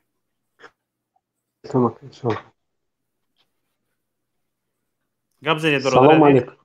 و علیکم السلام و رحمت الله. من با همین برادری که پیش ما گپ زد خیلی سخنای خوب زد میکنیم برای همین کنستیتوسیایی که گفت که اگر علی شود خیلی بعد 2 دوره این باید همین تقدیر یابد که نکمه 2 مرتبه خیلی که پیش بود 4 سال، همین 4 سال 8 سال، نه بیشتر از 2 مرتبه بگید، نه کم از 2 مرتبهش نمیشه. نه بیشتر از 2 مرتبه شود. طوری این بعد یک چیز دیگرم وای پیشنهاد کرد که برای یک بوتلکه وینو یا که یک شیشه وینو این خراجات اینا در این مهاجرایی که در دیگر در روسیه و دیگر طرف ها می رود این سالاش قطعی این پول یک شیشه وینو و یا را کار نمیکنن لیکن و یک شیشه وینو میخورن. در اومد میونه یک مهاجر در یک ماه تقریبا $500 تقریبا 35 هزار روبل روسی است. در اومد $500 تقریبا چند می شود؟ 450 یورو می شود. همین قدر 450 اکه شوکت این همه حمید خیر ماندم مهاجرت در یک مهاجر یک شیشه وینوی رئیس جمهور این اکه همه مهاجرانی که هستن یک خیلیش هسته که کار میکند باور کنید 30,000 آیلیگ میگیرن 25,000 آیلیگ میگیرن و آیلیگ و یا 30,000 و خوردن دارن کوارت پلاتا دارن عاقبت میمونه 15-20,000 خود میمونه. یک مجدیمش که هر کسی به سر قدرت بیاد بعدی رحمانوف من باوری کامل دارم که ما پیش میریم عقب نمیریم هر کسی باشه این عقیده من است. حالا ببینید به همین امام علی رحمان امروز صبر داریم هر کسی به سر قدرت میباید چه خیلی که به همین امام علی رحمان صبر کرده ایستادیم به دزدی هایش به غارت هایش صبر کرده ایستادیم جسارتش بیشتر شده است هر کسی بیاید اگر ما همین حالتمون باشد از این بدتر میشود. نه شما گفت من باید حکومت حیات مردم به امام علی ربی حکمرانی امام علی رحمان حکومت در دست مردم باشد سلامت باش جمهوری تاجیکستان جمهوری پرزیدنتی بلکه باید جمهوری پارلمانی باشد. پارلمان تاجیکستان نه دو پلاتگی بلکه یک پلاتگی باشد. دو پلاتگی این همین مجلس ملی یعنی مجلس ملی کفالت در قدرت ماندن همین رژیم است. اگر این چی میگن در پلاته پایانی پارلمان در به مجلس نمایندگان 63 وکیل میباید از هر گوشه و کنار کشور میباید شاید اینها یک روز به خلاصه بیاین که همین پرزیدنت با همین کماندش همین حکومت اجرایی کارنوشایم است. انا برای همین رئیس جمهور یک تی دیگر پلاته برای خودش زشیشته دارد این مجلس ملی است. رهبرش سروری مجلس ملی رئیس مجلس ملی رستم امام علی است و یک قانون از مجلس نمایندگان برآمد باید مجلس ملی آن را دیده براید تصدیق کند و چیزی که مجلس ملی تصدیق کرد رئیس جمهور امضا کند. حالا ببینید مثل قانون اگر یک چیز را 3 بار مجلس نمایندگان طلب کند و پرزیدنت رد کند گپ مجلس نمایندگان باید شود طبق قانون. اناکنون اینجا همین مجلس ملی در مجلس ملی که ها هستند رئیسان ولایت ها و چند یادم نرود چند درصد اینها رو به فکرم 5 نفر را با توصیه خود پرزیدنت شخص پرزیدنت به داخل مجلس ملی وارد میکنند به مجلس ملی وارد میکنند. نفرهایی که پرزیدنت پیشنهاد کرده است به فکرم 5 نفر بود درصدش در یادم نیست و نفرهایی که پرزیدنت خودش به وظیفه تعیین کرده است رئیس ولایت ها همه شخصانی که دستنگری رئیس جمهور هستند کفالت همین رئیس جمهور بودنش در قدرت هستند. به تاجیکستان همین مجلس ملی یک نونخور زیادتی است تماما لازم نیست. تاجیکستان یک دولت است دولت فدراتیو نیست دو پلاتگی تماما لازم نیست همین یک پلاته قانون میبرد پرزیدنت تصدیق میکند تمام مجلس ملی تماما در کار نیست و هم پرزیدنت یک یک شخص نماینده کشور تمام همین نمایندگی رو اجرا میکنه تمام. مجلس نمایندگان یعنی پارلمان تاجیکستان، رئیس پارلمان رقم یکی تاجیکستان، یعنی شخص رقم یکی تاجیکستان باید رئیس پارلمان باشد و همه تصمیم ها در پارلمان گرفته شود و به شاخه های جداگانه حاکمیت باید مستقلیت داده شود. سود هیچ وقت از پرزیدنت اجازت گرفته یا از پروکرور اجازت گرفته یک کس رو سود نکند. حالا ببینید امروز ها رفته سود پروکرور سود میگوید که این باید 15 سال گیرد. من 15 طلب میکنم توی 2 سال کم کنیم مایلش 13 سال تی. پروکرور رفته به سود فرمان میتید. سود گپی پروکرور رو اجرا میکند. گپی عیبدار کننده دولتی رو امروز سود اجرا میکند، وظیفه سود رو اجرا میکند. اگر همین خیل باشد این پروکرور رود سودش رو کردن گرد، این سودخور برای چی خونی مردم رو مکیده میگردن؟ هم پوره میگیرن هم معاش میگیرن. برای چی؟ لازم نیستن اینها. مقصد من اکن شوکت که این رژیمی که حاضر هست این رژیم ما باید از بین بریم. اون پرزیدنتی که مثال در سر حکومت میباید یا که پارلمنت ما چی میکنیم همه این باید مردمی باشد. مثال مردم باید انتخاب کند. این رژیمی که حاضر هست در برخنی پالات نیژنی پالات. برادر اینجا در چت یک گپ خوشرو آمده است. گفتم که من نوشتن در چت انتخابات طریق تلفن ها با طور ایزی دست آواز داده شود. انتخابات در بین 2 ساعت گذاشته رود. طریق بلاک چین رزولتات انتخابات را محافظت میکنه. ببینید فهمش مردم تا به کجا رفته رسیده است. دوست میگه با ایزی دست به تلفنات میدروی وارد میشوی میتوانی. با ایزی دست مگر وقتی اون نامده است که با ایزی دست در انتخابات شرکت کنی آواز بدهی. با ایزی دست وارد میشوی، الکی وارد شدن یک نفر توسط یک باز نظارت کرده میشود، همه با ایزی دست خودش به همون صحیفه خودش وارد شده آواز میدهد به کسی که خواهد. به هر یک کس یک کد داده میشود یا که ایزی دستش میرساند صحیفه آوازدهیش کشوده میشود. در صحیفه آوازدهیش آواز میدهد تمام. یگان خیر تقلب نمیشود. ناظران نگاه کرده میشوند و تمامی چیها در مانیتورها در مرکزهای شهرها در مرکزهای ماموری یک مانیتورها رو میگذارن لحظه به لحظه همه دیده میستد. هیچ کس یگان خیل فلسفیکاسی تقلب کرده نمیتواند. این حالت آوردن نکرد بعد از امام علی رحمان که امام علی رحمان هم در عصر 21 حالا هم کاغذ بازی کرده میگن همین قدر کاغذ میبرن میپرتونن. کی غلبه کرد؟ امام علی رحمان. کی غلبه کرد؟ کمانده امام علی رحمان. کی غلبه کرد؟ حزب خلق دموکراتی.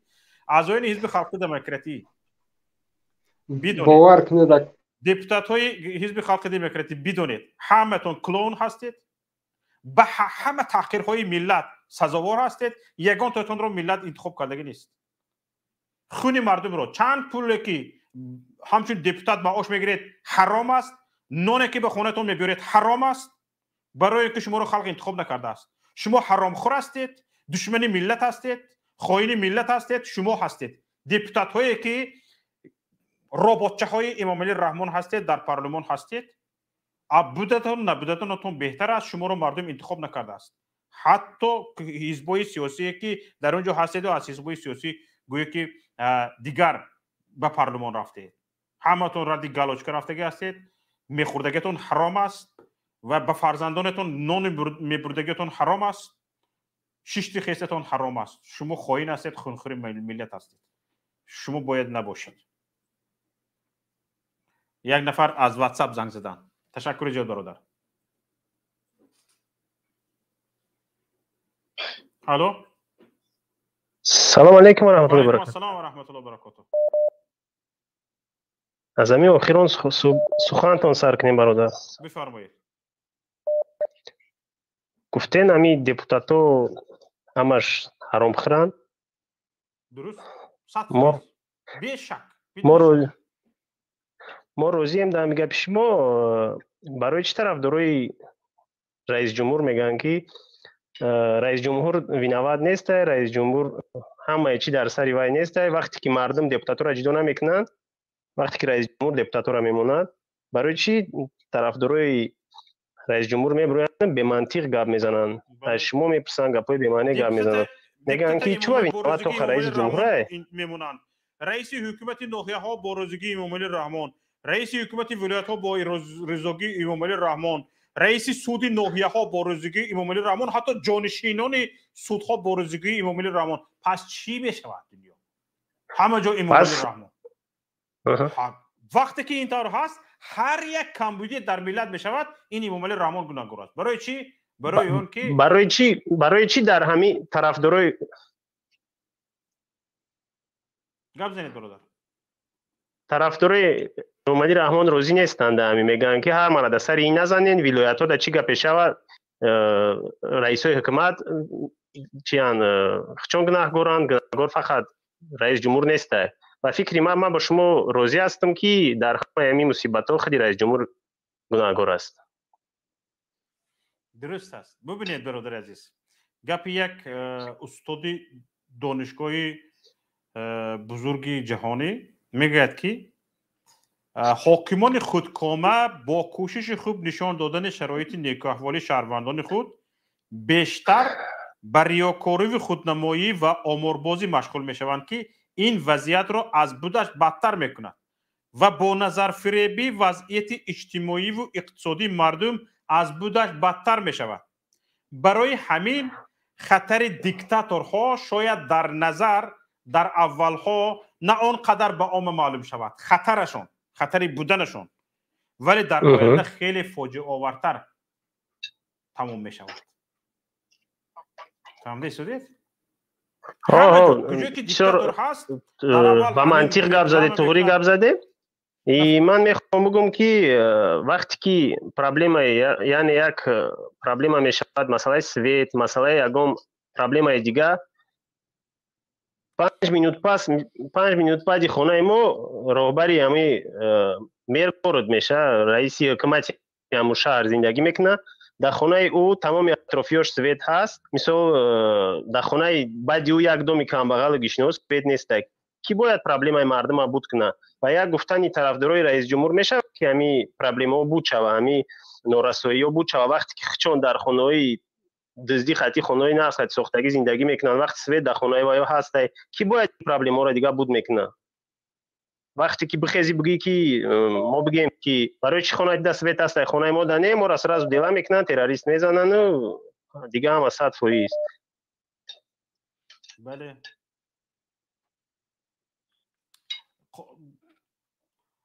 در نزد قانون همه برابر است. چه خیلی میشد پرزیدنت وینوی 13 یورگی میزند، یک مهاجر 13 یورو رو در 2 سال کار میکنه. با در یک مورد دیگه گپ زدنیم، مثال بگیریم کی توری اگه پیش ما صد فویز با مسئله دیگه که مثال برآمده به منطق گپ زدن در کار. یک گپی اساسی خودی طرفدارای رئیس جمهور همین است که میگن که در 30 سال چه خیلی ما پیش بریمش میگیریم ما را خطی اروپا و مثال بگیریم خطی دیگه مملکت ها ما را برابر میکنیم، خطی مملکت های پیشرفته. ما باوری دارم که زندگی اطرافیان خود رئیس جمهور و تمامی همو خش تبارش نقصتر از زندگی تمامی پیشوای تمامی همی رئیس جمهورای پیشرفته دنیا را، انگلا مرکل باشه، رئیس جمهوری خودی امریکا باشه دونالد ترامپ، نه برای او هم خیلی زندگی میکنن، نه خودی رئیس جمهور هم خیلی زندگی میکنه. من باوری دارم برای چی ما خلقی عادی ده ممکن نیست که ایرا برابر کنیم و یا در تمام قصرهای دنیا وینوی 15000 25000 میخوردین، تمام ماشین پسلی مدل کتی میگشتین. ما ده ممکن نبوده که ما خدمت تریب کنیم، ما ده ممکن نیست. نه شما باید برابر نکنیم با دولتو. تقدا امام علی رحمان یا که رئیس جمهور باید با ترالیبوس اتوبوس را در یک خونه عادی زندگی کنه، به سوید زندگی کنه، با ما برابر نکنیم. اگه روزی هستی قطعا میگه بله روزی هستم. خب ببینید نگاه کنید، سربازی کانادا با ولسپید میگردد، انگلا مرکل کانسلر سابق گرمانیا خودش از بازار خرید میکند. اکنون حالا امام علی رحمان در این 30 سال بازارهای همه دوشنبه رو دیده است یا ندیده است؟ این معما است. پیاده یک 50-60 قدم راه رفته است یا نه در کوچه های خیابان های شهر. این هم معما است. برای همین میگن که ما رو به اروپا قیاس نکنید. خیلی به یک نکته مهم اشاره کردید برادر عزیز. زندگی عائله رئیس جمهور و خود رئیس جمهور و اطرافیانش از دل خود رئیس جمهورهای کشورهای پیشرفته خوبتر و بهتر است. چرا مردم این حق رو نداشته باشند؟ ما باید خیلی زندگی خودش میکنه، همه خیلی باید از اون همه خیلی زندگی را خواهش همین زندگی را بکنیم. این به طرفداران خود رئیس جمهور گفتنی ما باید چاپلوس یگام چی نمیگم. من میگم که تو نیستی که همین رئیس جمهور شما را دستر همین را بدراره که ما همه را 100% کردم، ما 100% شما کردیم، شما را پروستا کسال کردگیان. طرفدارای رئیس جمهور زنگ میزنه با معنی گپ زنه، در خدمت انسانیت کاردار نشه. با یک گفتنی که رئیس جمهور سازه همه کارا کرده ما راضی نیستیم، میگه گپاتون خطا است، ما فقط خطی میدونیم. اینجا فقط مثال خطی از روی نشاندادهای جهانی اکونومیکی از جهت آزادی سخن از همه چیز در اینجا نشان بده. حتی شما میدونید حقیقت میکنی یا سرازو میگه که چیکار کرده همه را پیش بوده شما وایرو. ما خواهشی آزادی مردم بدخشان داریم، ما خواهشی تمام آزادی تاجیکستان داریم. هیچ کی جنگ نمیخواد، یگان کس چاپلوس گفتنی نیستیم. ما میخوایم که دولتمون آزاد باشه. شما که برابر کردن نیست دولت ما را میخواد که ما برابر نکنیم با اروپا، با امریکا، با مملکت پیشرفته.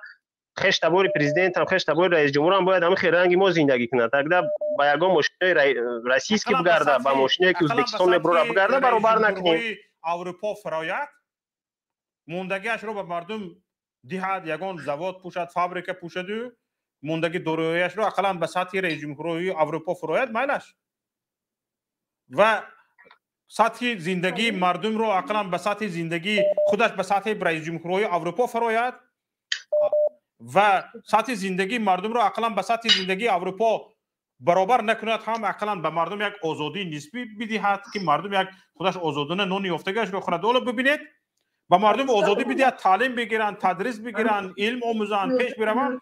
ببینید اینجا یک نفر نویسته است در اینجا در یونیورسیته لکس میخونم، به درس با کپکه جنسی میروم. لکس میخونم، استاد دانشگاه شده است، به درس در یکون کشوری اروپایی بودگی است، به درس با کپکه جنس میرفته است. در خفتوت تاجیکستان گفته بودند که شیمی کاستومی گلاستوک نفری که میرود باید استاد دانشگاه شود، از علمش درس بگوید، گفتن حتما شیمی گلاستوک پوشیده بیا. در تمام دنیا یگام کس سر و لباس نگاه نمیکنه به غیر از تاجیکستان. تاجیکستان در به غرض سواد فقط سر لباس سواد نیست. در همین خدی روسیه هم در همینجا زندگی میکنیم، کار میکنیم، در همینجا فقط تاجیکستانی بعد از امام علی رحمانوف باید به اینوبت گرفت. یعنی به دانش باید اهمیت داد، نه به سر و لباس، نه به ظاهر. به دانش، نه به کلش، نه به مالش، نه به تقویش، نه به عمکش. ما قد شما موافقیم. به استعدادش باید اهمیت داد، نه به سر و لباسش، نه به قلب. ما راضییم با شما. آخر گپ یک سخن دیگر داشتم. بسیار چیزا را دیگرگونی ها بسیار کردن کار. شما گفتین مسئله کروپسیا در گفت رفته، کمی خودی کروپسیا خودی ساحش دزدای اوباشا را نیست کردن، امیر علیبان بردن در کار. خودی امی ارگانیزاسی انتی کروپسیا که در کار نیست.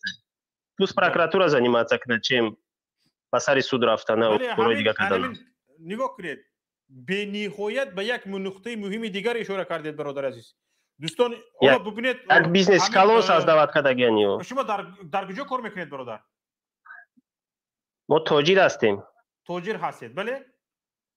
در تاجیکستان یا در روسیه؟ در روسیه. در روسیه. ببینید با یک جهان بینی خیلی وسیع صحبت میکنید برادر عزیز. تشکر زیاد. انشالله امید داریم. تشکر. یک تاجر از وزیر اقتصاد تاجیکستان با فهمش بالاتر گپ میزند. من مسئله در یک گپ دیگه داشتم که شوکت جان، خدا شما را نگه بداره. من یک خواهش داشتم که همین طرفدارای رئیس جمهور میگن که شما از نادانیتون، از بیعقلیتون، از بی‌سوادیتون در همینجا پسترین مهاجر حاضر از وقت بسیار سوادای بلند خطی تا علمی عالی خطی هم هستند. از اون بسیاری کارگرای دولت، ما همشان گفتنی نیستیم، از بسیار کارگرای دولت در بسیار جا نغزن. ما میخواستیم در دولت خدمت کنیم، نه که میامی ناحقی‌ها برآمدیم. انشاءالله ما خود شما همکاری میکنیم، آینده میخوایم خدمت کنیم، فرزندامون هم میخوانیم که خدمت کنه در دولت. ما در اینجا نه از خواننده هستیم، فرزندای ما با اعلا میخوانند، ما انشاءالله خدمت میکنیم در دولت. ما اینجا هم در تاجیکستان هم یک تاجر موفق بودیم، در اینجا هم تاجر موفقیم. انشاءالله خدمت دولت در تیاریم، اجازه داریم امین تا انشاءالله که وقتش بیاید روزیم. ما فقط میخوایم که کدام طرفدارای طرفی مثل رئیس جمهور است، ما اون کس اگر بگنده گفتنی نیستیم، برایان منطقاً گپ زنن. تو هوایی میگی، هوایی نیست، نشون داد حقیقت همه میدونه چی گپ اینا در حقیقت. تشکر زیاد به شما، سلامت باشید. خدا نگهبان. زنگ از واتساپ است، از واتساپ. الو الو، سلام علیکم برادر شوکت. برادر شوکت، من شما رو گوش کردم، بسیار سخن‌های با منطق زد. همین برادر من درباره خشتباربازی و رئیس جمهور گفتنی بودم که نه تنها به خودشون یک طرف ایستن، ما حتی به خشتبارایش یک طرف، حتی به همسایه‌هاش، خداهاشون، چقدر فهمونم به شما، خدا همسایه‌شون، خواهش میکنم کمتر مرا یاردم کنید، من در هیجان هستم. شوکت برادر، حتی به حتی بر مثلا خداشون، همسایه‌شون، حتی به همونها گفتی همین روسا که پیاتا یا کلیسا میگوین که همین به حتی به همونها برابر شدن نمیتوانیم. علم‌آورش همین است که ما زاده دوشنبه ایم، ما در شهر دوشنبه زندگی میکنیم. وضعیت دوشنبه خیلی خیلی خیلی دشواره، چنان دشواره که حتی همون معاش میگرفتگیمون با صد خیر چه گپ زنم، با اتوبوس، با تریلیبوس، حتی تاکسی طرف بیسته، حتی پیاده میروند میوان آدمو. من الحمدلله خودم در مهاجرت هستم، فرزندای پدرم همه در امو جهان. باور کنین اگر من خودم اسپید نمیکنم سمروی کنی رو در امو دوشنبه، اقلا خیلی در قشلاق باشن، اگر خیلی اگم خیلی گپ زنم، یگم خیلی ای زندگیشون که خیلی زندگی دهاتی هم در کم و بیشی هم در نظر به شهر و آسانتر ای. مثلا چرواداری میکنن، خوجگی داری میکنن، باغ راه خیلی ذخیره میکنن. در دوشنبه امین زاده دوشنبه تلفن میکنن، میگوین که تا چنده که زندگی دشوار شده ایستاده است، همون قدر که ای مود قفا نمیمونن، پیش روی زیاد شده است. تا چنده که زندگی سخته، همون قدر زنها و دخترای دوشنبه هم قدر با گفتی رسو سوریمی نشده استن. جوانا حوزی پوشیدن میخواهن، تلفن‌های قیمت در دستشو میخواهن. تماما یک چیزایی میبینی برادر که به تیله کردن مردم بین همین ریاکاری است. برای چی رئیس جمهور در برآمدش تلفن مردم رو میشمرد، پولی که برای گپ زدن مردم صرف شده است اون رو میشمرد؟ برای چی ماشین مردم رو میشمرد، شمی کاستومی سر و لباس مردم رو میشمرد؟ برای چی این رو میشمرد؟ برای که انا اینها رو میشمرد نشان دادن میخواهد. با اسراف اولاد خودش نظر نمی کند. یک بسنتی از روی شنیدم، ما زاده دوشنبه از روی شنیدم، یک بسنت یا سرنه دخترش ازاده سویتش چند من راستی از انرژیا اینقدر سواد چیز ندارم، فهمیشم نغز نیست چی قدر کار میکرده است. اگر امو یک شب امو سرنه یا که بسنتی امو رو اگر خاموش کنن که لینیای پرزیدنت به همه که سویت میبیوید، باور میکنین؟ انا کوری خدا بینایی کس با خشت و روی خچان با اولاد خودشون که نظر نمیکنن. قانون همه دشواری در سر کمبغل بیچاره. بله درست است. فقط از کمبغل که فقط چشمانشون هم خیلی رحم نگاه کرده میستند. فقط هم خیلی تمام. اگر در بزار روان من میخوام به شما یک سوال بدهم. خب شما همچون یک شهروند جمهوری تاجیکستان، خب تاجیکستانی بدون امامعلی رحمان را چگونه تصور کردن میخواهید و چگونه دیدن عالی میخواهید؟ جناب، آرزوی بهترینی من عالی جناب. باور کنیم من حتی که بدون خداوند شاهد، من زن مسلمانم الحمدلله، زن مسلمانم مهاجرم در مسکو فراشیده کار میکنم، خدا شاهد حتی در نمازان دعا میکنم، من آرزو میکنم بدونی ویا. باور کنین اگر که فقط ای صدق دل صدقا امیقا آرزو هوس دارم، میگم پیش ای مردنم خی مرگ عیاشی و پیری کو نیست برادر شوکت، آرزو میکنم که یک بار بدون امی رحمان، بدون امی اهل امین اویله امو تاجیکستان کو من ببینم، همقا آرزو میکنم. فقط در کامنتاریو می نویستم من. الو شوکت برادر، گوش کرده من مدیراتور شما هم هستم، اینه که از سبب های چی کمتر کو مدیراتور شما هم بدم هستم. هویلم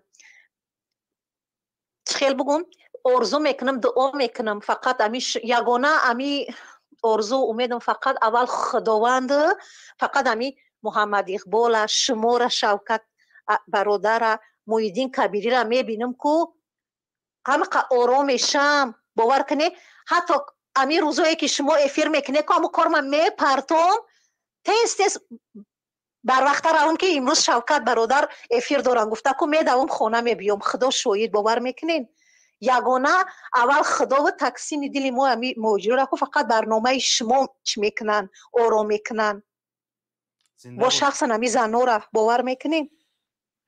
تشکر، سلامت باشید. خاطر خدا من زنی مسلمانم الحمدلله. شوکت برادر شما را، محمد اقبال صدریدین برادر کبیری را، خاطر خدا کو من شما را کو دوست می‌دارم. من اپایی که پرنده مهاجر در اشتراک میکنن، انا و دیگری اپسوی ما سعید و بسیار شما را خاطر خدا میخواهم که در او دنیا کو در دروازه جنت الفردوس همه کسا در شما مرتا پیش به شما از قفای شما در اومدن درایم الهی نام پروردگار. آمین. تشکر زیاد. سلامت باشید خواهر گرامی. ببخشید اگر سخن‌های بی منطق زده باشم، خیلی من اونقدر شورناک نیستم، اونقدر باسواد نیستم، عذر برادر. میبریم و دعا میکنیم که سزاوار گفته‌های شما باشیم و سزاوار باورتون باشیم. تشکر زیاد. نفر بعدی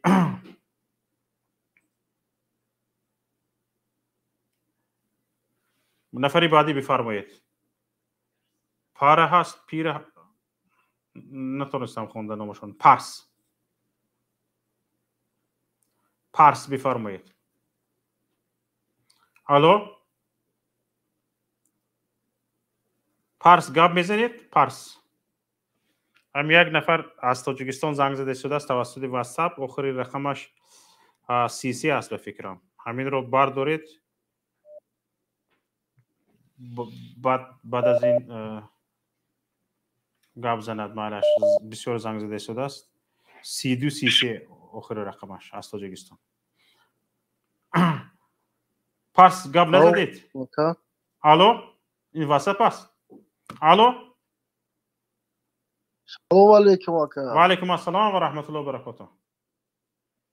امیدوارم درست هستین آقا. کرونا.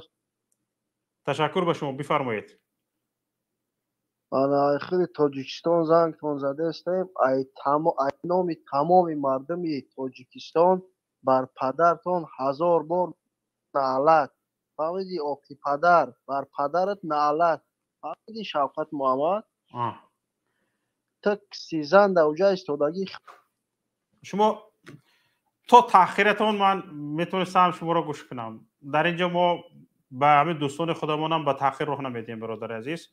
شما در واتساپ هم این حقارت هایتون رو کرده، اما اینکه از نام تمام تاجیکستان گپ زدید، شما جنایت صادر کردید. از نام تمام مردم تاجیکستان فقط رئیس جمهور گپ میزند. شما در همین حالت میخواهید از رئیس جمهور اینقدر بی‌سواد، بی تربیت، بی تعلیم هستید که سواد ندارید که میخواهید از رئیس جمهور، از پیشوایتان جانبداری کنید، به یک بارگی او را تحقیر میکنید، جنایت صادر میکنید. جنایت نباشد هم حقوق ویرانکنی است. از نام تمام مردم تاجیکستان یک نفر حق گپ زدن دارد، رئیس جمهور تاجیکستان. شما از نام تمام تاجیکستان به خودتون حق میدهید یک نفر را برای تحقیر کنید، تا زنش تحقیر کنید، تا و فلان دیگر و هکذا تحقیر کنید. این جرأت را از کجا پیدا کردید؟ جرأتی بددهانی، سگدهانی را از کجا پیدا کردید؟ فکر میکنید شما جانبدار پیشوایتان باشید، رئیس جمهورتان باشید، حق دارید که هم رئیس جمهور را تحقیر کنید فقط به خاطر طرفدار بودنش؟ حق دارید که شهروند کامل حقوق تاجیکستان را تحقیر کنید؟ یک کم به خود بیایید، یک کم انسان باشید، انسانیت را به یاد بیارید. شما با این حالتان با رئیس جمهور آبرو نه بلکه آبروی رئیس جمهور رو میگیرید. به جای رئیس جمهور گپ زده ایستادید. شما فهمیده ایستادید؟ یک نفر دیگر 4888 از تاجیکستان زنگ زده ایستاده است، رو هم قبول کنید.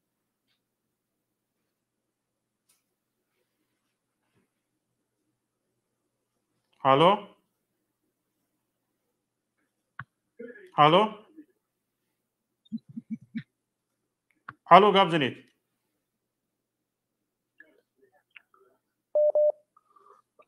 الو و علیکم السلام و رحمت الله، بفرمایید. ما شما رو گوش میکنیم. شوکت جان، شوکت جان، گوش میکنم شما رو. شوکت جان شما می؟ من گوش کرده شدم. الو سلام علیکم. و علیکم السلام، بفرمایید.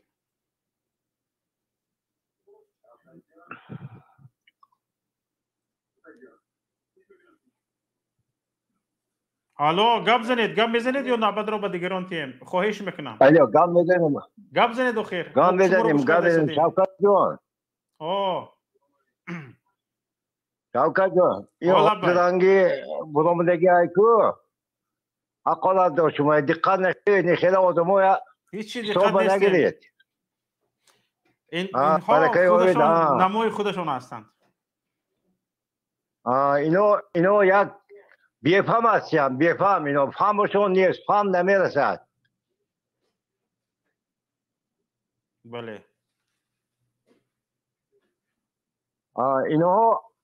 اینها نمیفهمند. ولی یک تا کلان مهم افساندن در این آیزاده همی که بیهنات کرد، اخیرش من بوده ترمه کردن. بله.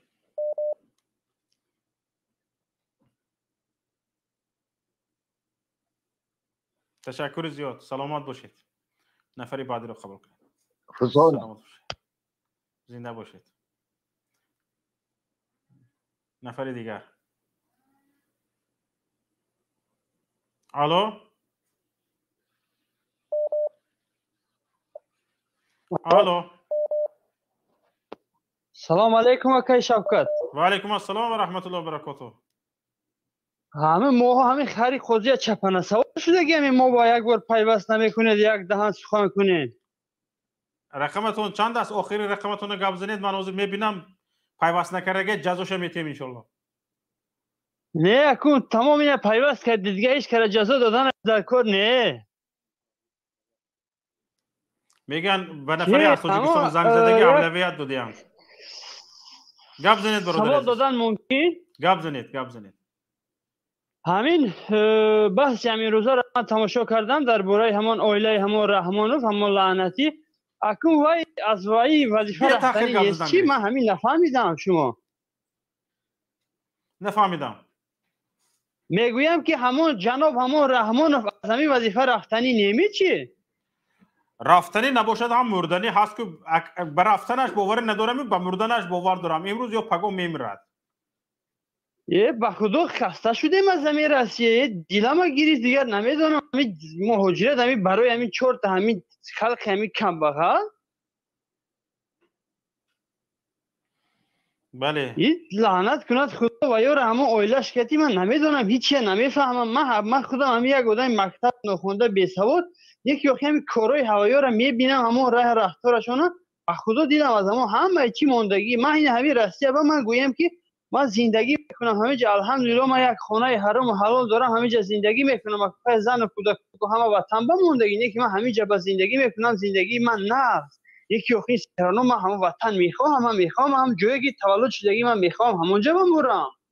بله درست است.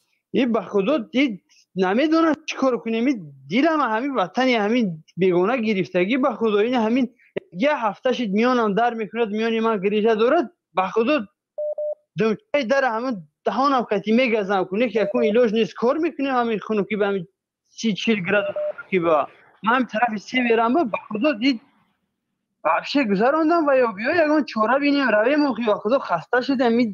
ببینید برادر عزیز همچه یک شهروند عادی فرض کردیم از فردا امامعلی رحمان نیست در تاجیکستان رئیس جمهوری تاجیکستان امامعلی رحمان نیست یک نفر دیگر است تاجیکستان را چه خیلی دیدن میخواهید شما چی کارها باید نباشد چی کارها باید باشند تاجیکستان من باوری دارم که اگر همه یک پادوان میشد اما پادوانی با انصاف میشد به همین روزه تاجیکستان آباد کرده بود. بله من باوری دارم که همه یک یعنی به نظر شما یک پادوان حتی میتواند یک پادوان رئیس جمهور باشد و امامعلی رحمان نه بله البته که همون یک پادوان نگاه کنید یک پادوانی با انصاف همونجا مال 400-500 آدم نگاه میکند خیانت نمیکند کو بله درست است همین مال همون 400-500 آدم خیلی میشود یک تا دو تا میمورد گم میشود نه که همون باید ویورا پایش با همون پر کرده میماند که یک بلا کرده و این همین 30 سال میشود دزدیده همه را کشیده برده خدا گیره جانم همین با زدی دیلم گرفت به خودم از همین دهه تولد شدگی همون دهه به یگان جا ماندگی نیم همه جا از همینا همه جا از همون اهل اولاد همینا نمیدونم اونم یک حاجی ستار دیگر برآمدگی همون ما از طرف همون کویبش همون طرف همون کول پول و همون جایی که همون کم تا دیویژنی داره گرفتگی همشا درست سلامت باشید برادر عزیز یک آخر سخن دیگر دارم همین یگان حکومت دیگر شود رفته و همون خواهی گویم که یگان آدم دیگر بیاید از همون دیگر جایهایی نکن خداوند نصیب کردگی باشد این قریب آمدگی من بدانم این شباهین قریب آمدگی این همون قبر خودش کندگی و علکه اما یک آدم دیگر بیاید به مثل همین همون اهل اولاد از همون دنغره یا که از همون کجای همون تاجیکستان که نباشه از همونجا کشیده میبیارد همون وظیفه گیرا را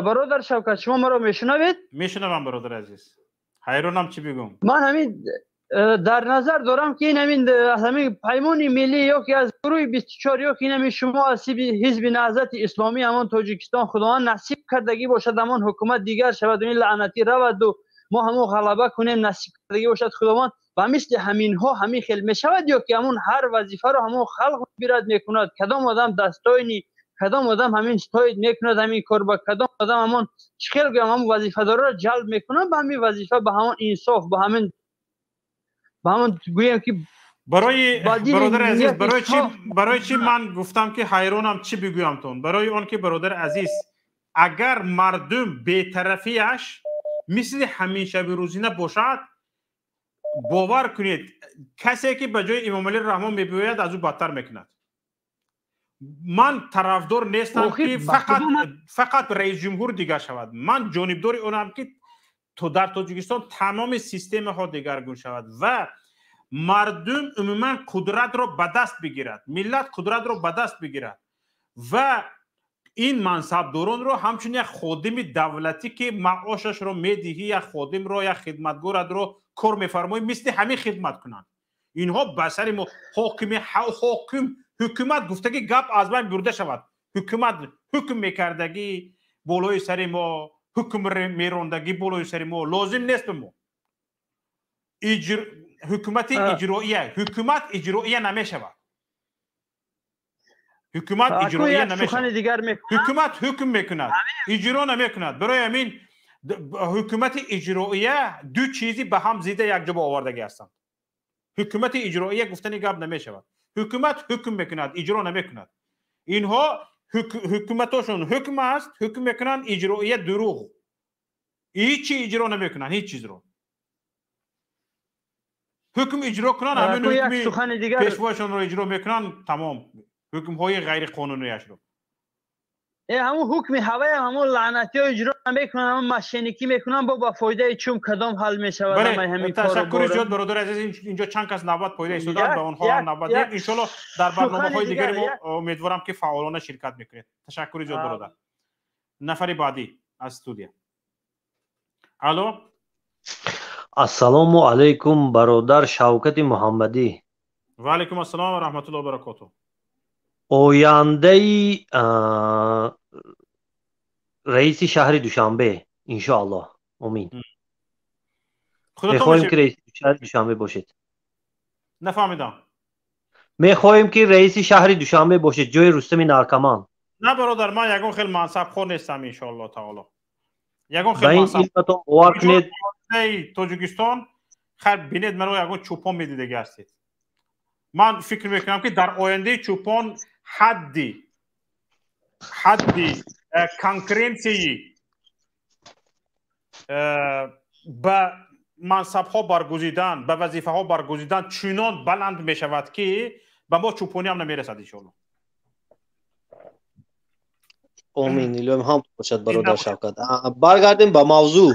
به مردم کشور حق داده شود که آنها به همه وظیفه ها توسط کنکورس ها و توسط سنجش های دانش و ملکه های دانش راه داده شود.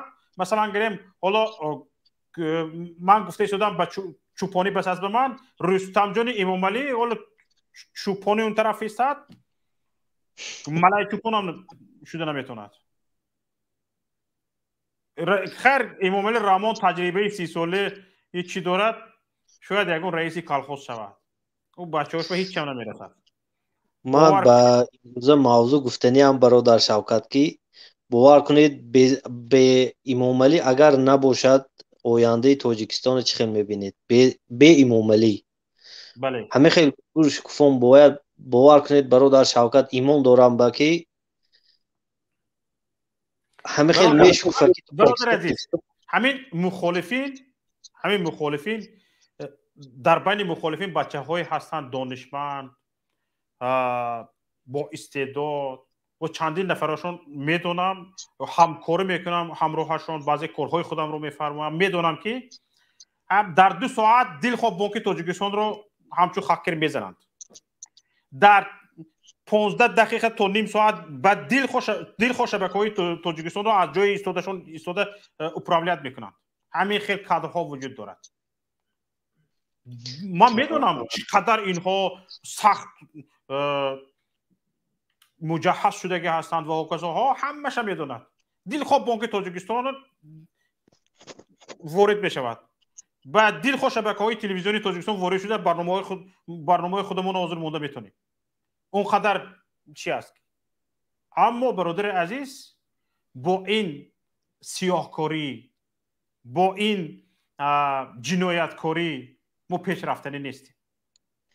بدون امام علی برادر شوکت من گفتنی های دارم. بدون امام علی اگر تاجیکستان چطور حس میکنید؟ تاجیکستان باور کنید جای کاری بیزنسمنو میبیان بیزنس هاشونو میکنن، تجارت در همه مساحه همش آزاد میشد. باور کنید کارخانه هر سال باور کنید از طرف کارخانه از طرف دولت با دیگه دولت هر سال 1 سال به 2 بار یا 1 سال به 1 بار دامگیری میرین.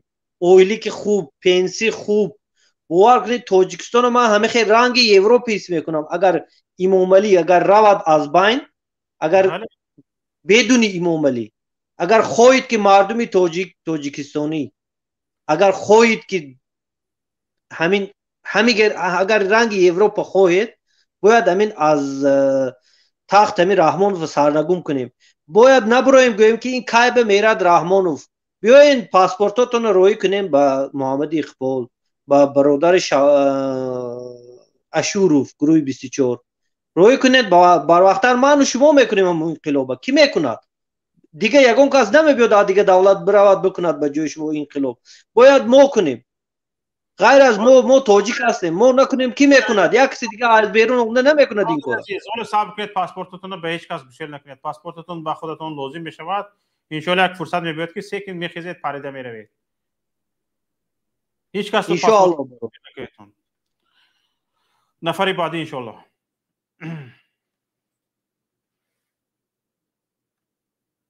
الو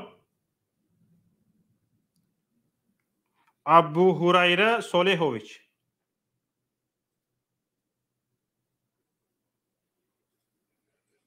ابو هریره نیستن، سیگان بفرمایید. سیگان هستید؟ الو گوش میکنیم شما رو. سلام علیکم و رحمت الله. و علیکم السلام و رحمت الله. خوبین که شوکت راستی گپ یکم بارش در برنامه شما زنده باشید. اشتراک میکنیم کمتر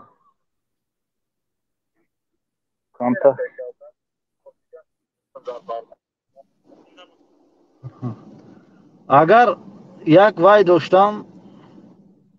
الو شما ما رو میشنوید؟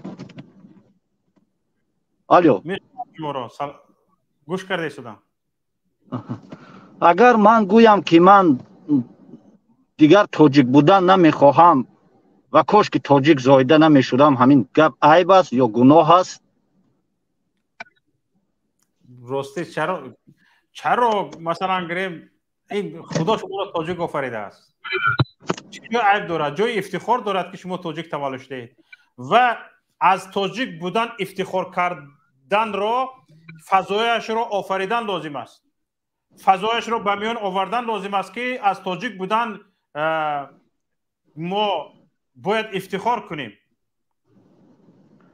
آخر گوش کن، هر یک انسان وقتی که تولد می شود می خواهد که یک زندگی خوب داشته باشد، یک گرد و اطراف خوب داشته باشد، یک دولت خوب، یک ملت وای داشته باشد. ما از روزی که تولد شدیم همین پرابلم اینا با سینمون با 42 43 رفته است. همون پرابلم از زندگی، همین غریبی، همین کشمکشی، همین بدبینی من نمیبینم در همین ملت تاجیک. من ندیدم وقتی که دیگه ملت ها قطعی می نشینیم و یا رفتاری و یا را میبینی و گفتاری و یا را میبینی، احترامی و یا را میبینی و یا ما راست گپ завидую, короче, ما завидую, что они вот так хорошо друг друга относятся, даже с нами. Вот этот همین урусо همین معامله خوب میکنه که ما باور که بخیلگی میبیاید من با که چه معامله خوب میکنن با ما هرچند میدونم که همین ما رو بد میبینن، نه که همین خیلی معامله خوب، همین خیلی گپی خوب، همین خیلی در هم وقتی کار این تاجیک ما اینا 43 رفتیم از وقتی مکتب خوندن موند، همین خیلی جنگ کشمکش ها خیلی گفتیم بود شود، مکتب بود کردیم گفتیم نقض میشود. این همین خیلی راستیگه کمتر ششمه شدم. هم وقتی که بود کردیم شیرینی حیات ده باز مهاجر شدیم. 20 سال است در مهاجرت هستیم. این که کار بود میشود 42 شده رفتیم. امروز پگاه 50 میشه ما دیگه بکی در کار. ما دیگه زندگی خوش هم نداریم. روز دیگه تا کی شما او را خواهید میگوید و یا شما را خواهید میگویند ما نمیدونیم دیگه چی. با یک خلاصه یک بای می اومدین آخر همین با خونده خواهیم بگید برادر عزیز. نه من در کار بار نشانه در کار بار یک نفر نشانه خائنی را ببینید خائن بگویید. اینا بابای پیروی نکنید برادر عزیز. در اگر شما در فعالیت من نشانه خیانت را میبینید بیاید بگویید اینجا من اصلاح کنم دیگر خیانت نکنم به وطنم. نه راستیگه من همین شما رو اکای کبیری رو میخواستم با وای هم صحبت هم شوم. بسیار در چهره وای وقتی که من نمیشناختم ندیدم نشنیده بودم حقیقتا من یک حس خائن همین خائن میشناختم. اکنون اول عذر از شما میپرسم، عذر از اکای محیدین میپرسم که من خطا کردم. وقتی که میگن شنیدن که بود مانند دیدن همین یک ضرب المثل است که من این مدت چند ماه هست که شما را گوش میکنم، راستی گپ جانبدار شما هم شدم، گپای حق میگوید، راست نکی راستی گپ مونده هم شدیم، همین خیلی مونده شدیم که نمیدونیم که دیگر چیکار کنیم. زنده باشید تو کی برادر عزیز. نفر بعدی بهادر برادر سعودی.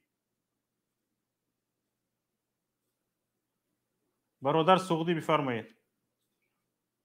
میکروفونتون فعال نیست برادر سعودی.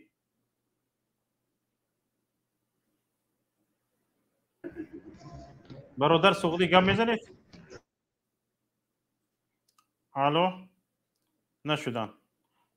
ابو هریره صلیحویچ گپ میزنید؟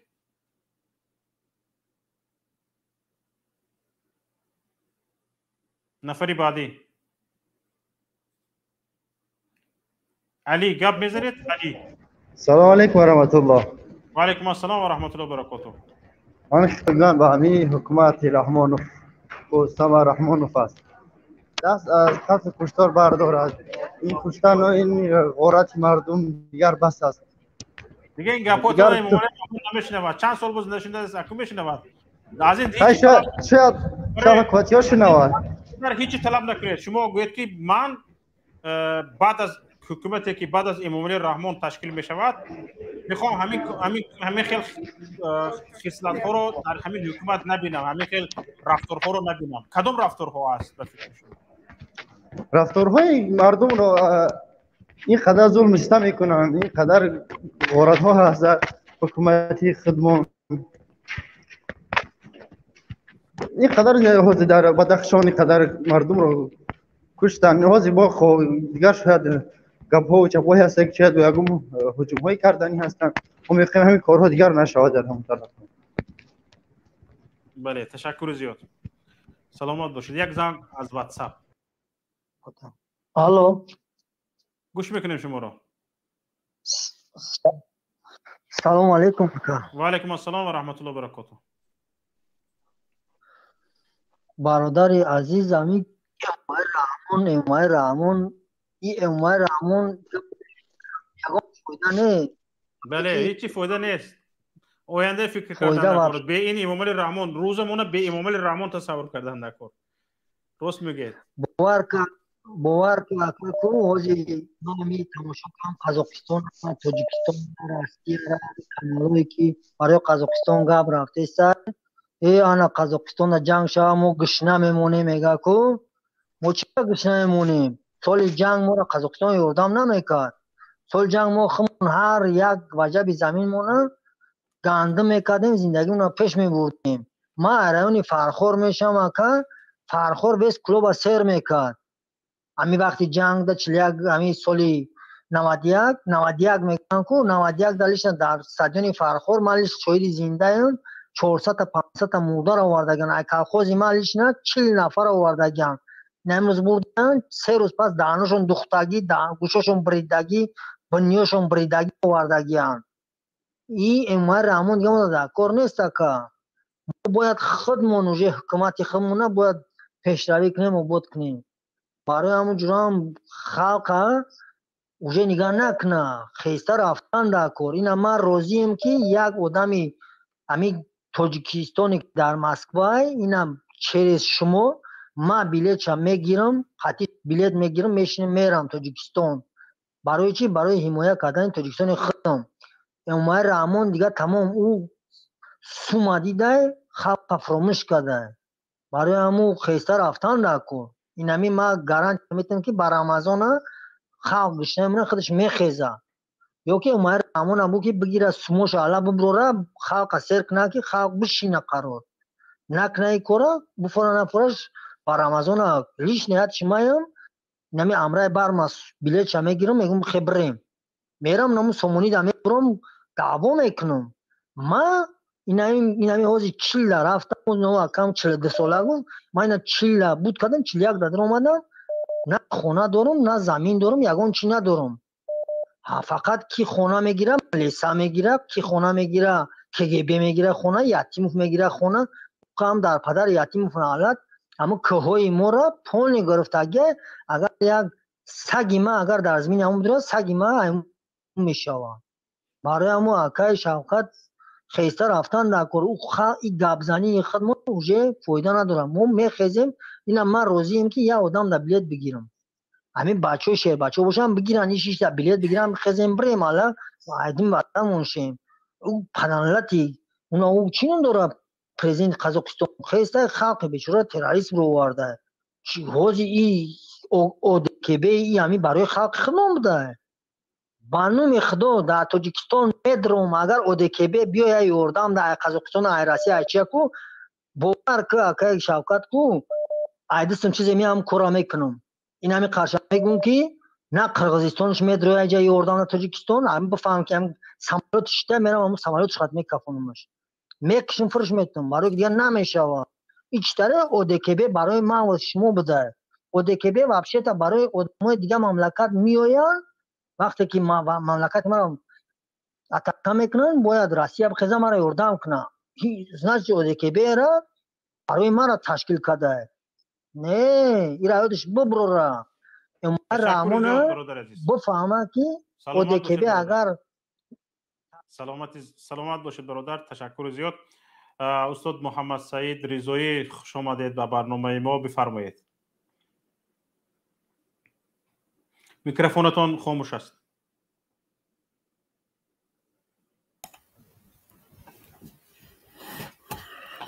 بسم الله الرحمن الرحیم. سلام علیکم و رحمت الله و برکاته.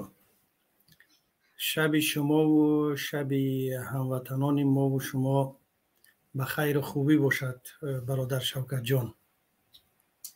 زنده باشید. تشکر زیاد. دیگر خسته نباشید. واقعا من برای شما برای تحمل تو برای این صبر و بردباری تو خیلی هم جای احترام قائل شدن است. البته این نشانه خوب است و انشاءالله به هدفهای عالی خود میرسید با این وسیله. اینها نشانه بزرگی هستند.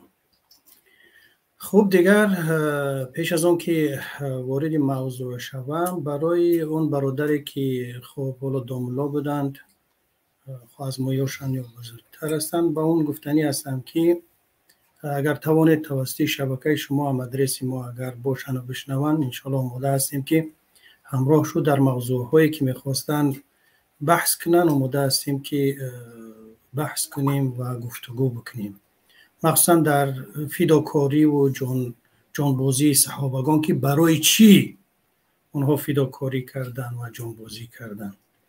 واقعا هم این جای بحث است. اگر چیزی که دارن و میخوان فهمیدن آماده هستیم که ما هم بفهمیم که برای چی اونها خب جانهای خودشون رو فدا کردن. چون که به این شیشتن و به این ایستادن در درون خانقاه ایستادن یا اینکه بالای قرآن در محراب نمازهای طولانی خوندن و تلاوت قرآن کردن، اینها دیگر چیز هستند. اینها نمیتوانند که برای ما، برای مردم ما، برای اون چیزی که برای کشور ما هست با این راه بتونیم یکم بهبودی بیاریم. اینها وظیفه بندگی ما هستند. اما اون چیزی که در قرآن است، اون چیزی که صحابگان برای او جان دادن، ما باید برای تطبیق اونها هم یک عمل بکنیم. پایهای مبارک که پیغمبر صلی الله علیه و آله ورم میکردن از ما حالا نکردن، ما حالا من سفیدی گردن مو یا اینکه افتام هم نزد است به این کار. قطعی ما میخوایم که یک کشوری آباد و آرام و اسلامی و با هر چیزی که باشد داشته باشیم.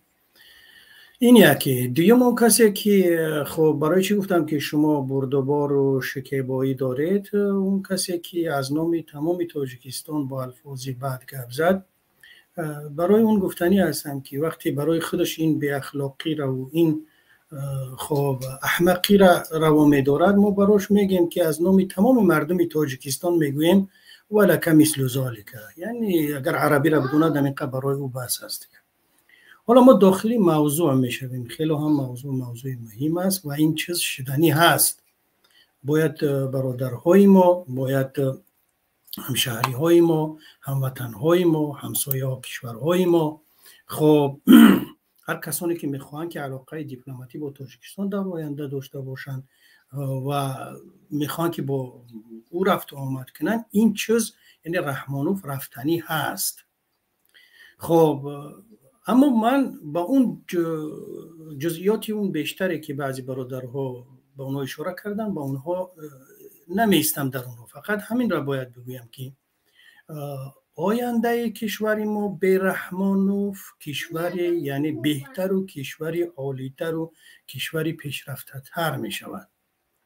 حالا برای مهاجرینی که در بیرون هستن، خب حالا این را شاید شوخی هم بدونن، باید ما بگیم که بهترین مهاجرین کاری ما یعنی بسیارترین اونها برمیگردن به کشور و تاجیکستان برمیگردن، کار و فعالیت و خب خدمت خودشون در داخل کشور میکنن. برای مردم ما هم یک زندگی بسیار هم در یک فضای شاد، آزاد، بی خوف و حراسی فرقه‌ای یا اینکه طبقه‌ای است، آزادی بیان است کشور می شود. آزادی دینداری، دین، تجارت، سرمایه گذاری که برکت دارن، حیاتی به کروپسیا، به ظلم، به فضا، در یک فضای رقابتی درست و در یک عدالت هنده. خب دیگر باز باید هم بگویم اگر چند شوخی هم باشد، کارکرد و حفظی استفاده درستی ذخیره ها یا اینکه دارایی های تاجیکستان، چه ذخیره های طبیعی هستند چه منابع زیر زمینی هستند و امثال اینها، همه اینها بعد رحمانوف در جای خودش درست استفاده می شود. بعد رحمانوف انا همین چیز برای کشور ما انتظار است. اما باید یک چیزی دیگر را هم بگیم، اما برای پیشوا پرستان چه خیلی می شود؟ برای پیشوا پرستان یک ماتمی بی آخیره دیگر و یک نمیدونم باز چی بگم، چون که دیگر مادر تاجیک به فکرم با این قرار رو با این قانونی که نو در برای پیشوا قبول کردن دیگر یکم پیشوای دیگر نمیزاید. برای اونها یک ماتمی است که دیگر آخر ندارد. البته اینجا یک چیزی را فراموش نکنیم، برای مثلا پارلمانی که همین قانون را قبول کرده است یا اینکه دانشمندانی که تشویق و لگنبرداری میکنن همین سیستم را، سیستم پیشوا، خب برای اونها چی است؟ برای اونها یک ننگ می شود دیگر، یک ننگاور می شود. قبول یک قانون برای پیشوا که این یعنی بگیم که 100 سال شده است، 100 سال ها شده است که مهلتش گذشتگی است. مسئولیت یک آدم، یک قانون برای هر کاری که او میکند باید که او در اجازت باشد، برای او جنایت نباشد، برای عائله‌اش، برای طرفدارانش، برای مال ثروتش حفظ کردن. اینها واقعا هم یک ننگ می شود برای اون کسایی که ایرا قبول کردن. بله. و باید فراموش نکنیم که چرا ننگ می شود برای اونها؟ برای اینکه این سیستم یک سیستمی هست که مشکلاتی سخت میارد برای کشور. حالا ما یک نشانش در قزاقستان دیدیم که با ظاهرا به یک نوع پیشگیری اون مشکلات گرفته شد، پیشگیریش شد، اما در تاجیکستان من فکر میکنم که این را پیشگیری کرده نمی شود، زیرا اینکه هر یک قدمی آیله در تاجیکستان، خو رستم است، خو آزاده است، یا اینکه حسن است، یا حفیظ ماهایی که هستند دنبال اینها، همه اینها حکومت هایی هستند در داخل حکومتی پیشوا و بعد از سری پیشوا هر کدومشو که سری قدرت بیان، با وجود یکی از اینها نمیتوانند که حکومتی درست بکنند، نمیتوانند که قانون محوری یا اینکه ولایت قانون را تطبیق کنند، حتی نمیتونند که یک رئیس ناحیه را به اجازت به مشوره یک تا دیگرش عوض بکنن یا یک تا دیگر را قبول بکنن. یعنی یک بر دیگر مخالفت میکنند، یک تاش بر دیگرش دست به گریبان میشوند، چون که اوش آدمی ایشای اینش میخواد اون را عوض بکند، نمیتوند، هر کدومش که بیاد این یک مشکلاتی بسیار سخت و وزمین است. این است برای کسانی که این قانون را درست دانستند و برای این قانون آواز دادن و حالا دارن تشویق میکنن، حالا دارن مثلا لگن برداری میکنن، ننگاوریش برای همین است که در آینده این مشکلاتی سختی را برای کشور میتواند که بار بیاورد. پس بنابر همین چیکار کردن لازم است؟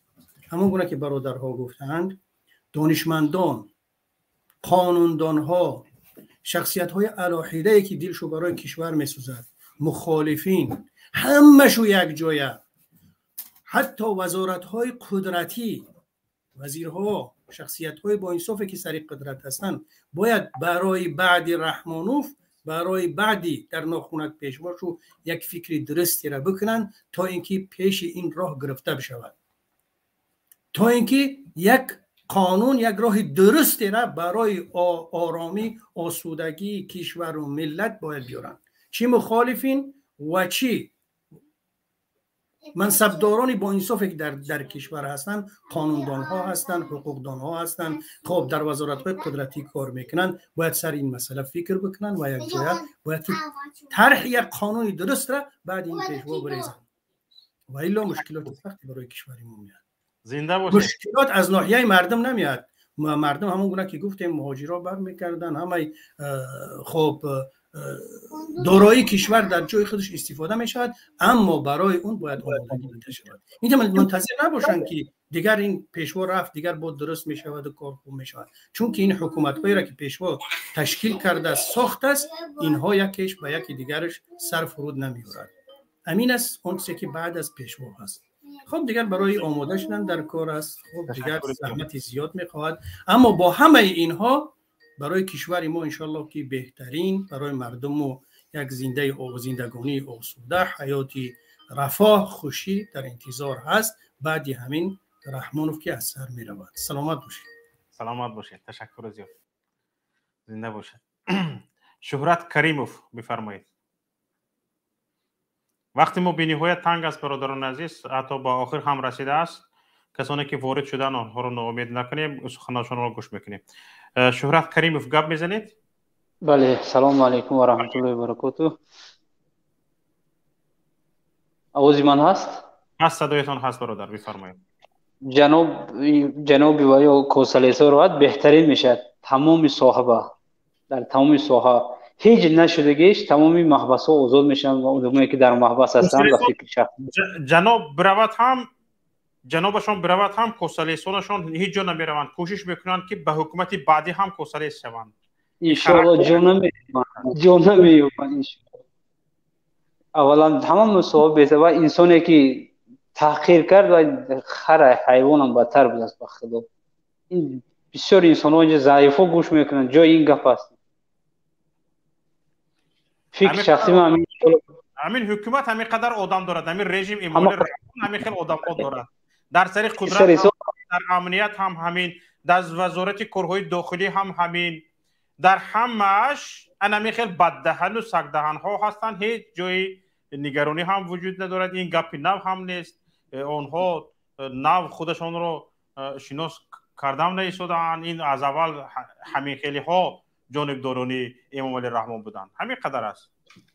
یگان جای نگرانی نیست و عمرشون هم با آخر رسیده شده است. عصبی در حالت عصبانیت هستند. عصبی نشن انشاءالله قریب اومدن و با خلق برنامه ها بسیار فایده کرد. الحمدلله توی چند سال است که مردم بیدار شدن. انشاءالله با بیدارتر خواهیم شد. در پس این هستیم انشاءالله. زنده باشید. سلامت باشید برادر عزیز. برادر سعودی بفرمایید. السلام علیکم و رحمت الله و برکاته. دفعه پیشتر شما رو پیوست کرده نتونستیم یا یکم مخالف علاقه خیلی بد بود، حرکت کردیم به جای نقد برمیم. اوکی شوکت، همه سلام خود رو به مردم تاجیک رساندنیم و چی گفتنیم، همین بی‌طرفان رو در داخلی برنامه نکنید. وقتی که بی‌طرف هستن برای چی داخلی برنامه میشن؟ کیا تنقید کردنی میشن؟ نه یسون نه یسون بخشش کوپال شدم خیلی کوی چیزی میگن، دکونه میگم، دروهی میگم، داخل نشم برنامه با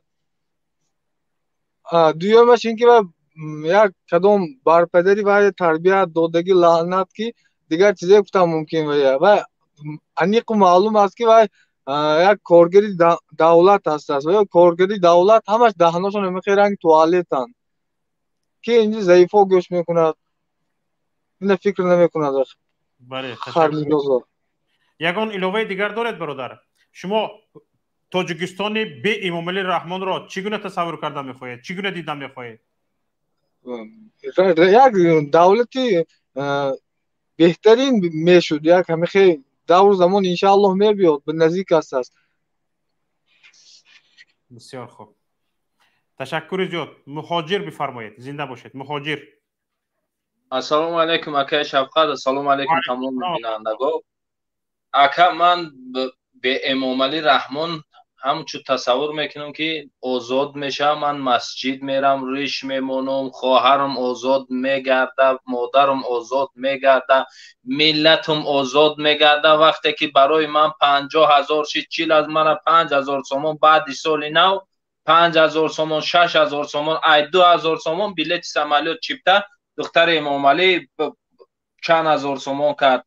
ببینه من حکومت آینده باشم میبرم میگم که آخی نکه این رحمان فهمی سهری میبویم، ماشینش میبویم، چخیلی که همی خلق یک جو آشناور میشم میبویم، آشناور بیپوله در اون قصر سفید میخره، عیشات مردم شکمش سیر بو میره خواه میره جوگش. یک اینترنت که پدرش یک لحظه امو کنفرانسی دیکتاتورا بود چی شد نشون نداد امو تکنیکش، پسرش دیوانه شد، پسر بنگش که در اودکی چی علاقه بیزه به ای خیلی او فکر نمیکنه که مردم چند قدر عذاب و اذیت میکشند.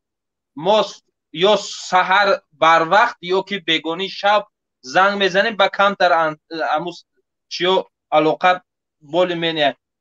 یک بار رحمانوف یک شابرا به برخورا با فکرم بچهش دیگه ارماتوروی روغون قطع سمنتاش درونی او قطع تغاش نمیدزن. یا بار گشنه خوروا با میفهمه دخترش میگه که اردت 300 چند سوم نکن. یا بار بیست رنگی مرد امی آدم کمبغل بیسته و فرزندش مکتب روی کنه، ببینه که در یک سال 20 بار 100 بار مکتب پولی میگن، طلبا میخرونن معلم را.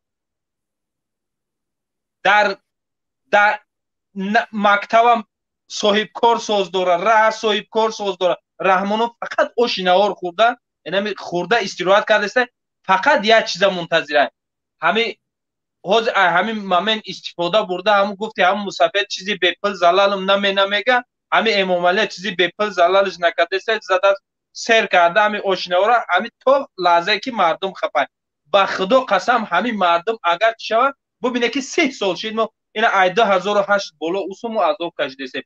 اگر همین مردم میخواست اینمی در نیم ساعت امامعلی رحمان اگر نمیگرفت، با خدا قسم اگر همین امامعلی این برنامه شما فایده داره، فایده کرده. ما میبینیم در تمام تاجیکستان تماشاش دارن، به یگان ترس و چی تماشاش دارن، در تمام روسیه تماشا دارن، تمام برادرها تماشا دارن. نکم اگر همین مردم میخواست در نیم ساعت امامعلی رحمان میگه، با خدا قسم پوتین ای خوش نمیخواست امامعلی در تنج زندان بود. اگر که همین مردم بخواه اینا همین قاعده گپ. زنده باشید. تشکر زیاد. چند نفر آخری رقمشون 23 27، آخری رقمشون 67 52، با یک نفر دیگر آخری رقمشون 10 76 و 10 از واتساپ زنگ زدن. عذر بی عدد از یکی که شما که دیگه وقت ما به اتمام رسیده است، حتی 8 دقیقه زیاد گذشت از وقت جدا شده به ما کوشش میکنیم که در برنامه‌های بعدی شما را گوش کنیم و امید میبریم که در برنامه‌های بعدی فعال میشوید و از آخرین ها شده نیو از اولین ها شده زنگ میزنید و حتما فکر و اندیشه های خودتان را بیان میکنید. اینجا من فکر میکنم گفتنی های گفته شد که باید بالایش اندیشه کرد. کی باید اندیشه کند؟ حکومت، رژیم، انیخترش امامعلی رحمان. امامعلی رحمان فکر نکنم که صاحب اندیشه باشد و این گپ های مردم را به این نوبت بگیرد. حالا فکر من این است که دیگه من بعد ما راه‌هایی را جستجو کنیم که حیات بعد از امام علی رحمانوف را در تاجیکستان برای ما آسان کند، پیشرفت ما را زیاد کند و شاید در برنامه آینده، هفته آینده، ما درباره چگونه در تاجیکستان به حکومت بعد امام علی رحمانوف زمینه گذاری کرد شاید صحبت کنیم. شاید موضوعهای دیگر هم پیدا شوند، اما فکر میکنم دوام همین برنامه امروزه ما فکر مردم را جمع کردن است که باید برای حکومت بعد امام علی رحمانوفی چگونه زمینه گذاری کنیم، باید در این باره اندیشه ها جمع کرده شوند. سلامت و سربلند و پیروز باشید. با شما بودم شوکتی محمد در برنامه فردای تاجیکستان. با این برنامه ما باشید. بیشتر برنامه را به دوستانتان فرستانید. سلکه برنامه را به کانال یوتیوبی ما آبونه شوید. ما به زودی دو کانال یوتیوبی دیگر باز میکنیم و کانال های تیک توک ما که با نام پیام نت هست و سروری این با کانال تیک توکی ما فریدون رحیمی است. می توانید فریدون رحیمی نویسید یا پیام نت نویسید در تیک توک. بعضی از بریده های برنامه های ما در آنجا نشر کرده می شود. در کانال اینستاگرامی، در صفحه اینستاگرامی ما هم بعضی از بریده ها و تمام برنامه و خبرهای رادیو پیام و پایگاه پیام نقطه نت در آنجا نشر می شوند. امیدوارم که مفید است برای یک شما و امیدوارم که استفاده خواهید برد. سربلند و پیروز باشید. السلام علیکم و رحمت الله. سلام و درود به بینندگان شبکه ماهواره پیام تیوی. با درخواست زیاد شما بینندگان در این نوار برایتان آموزش می دهیم که چگونه باید به شبکه ماهواره ما پیوست شد.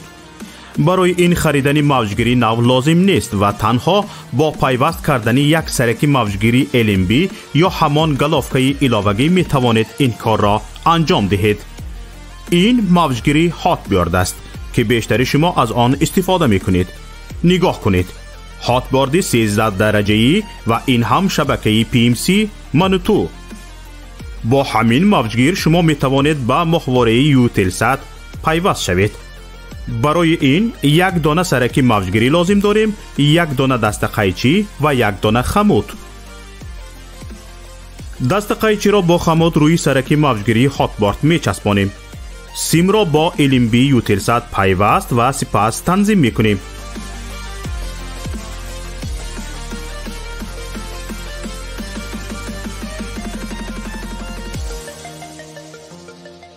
این هم ماهواره یوتلسات و این شبکه منوتو که در اولین مقام پیدا شد و حالا ما آن را تنظیم می کنیم.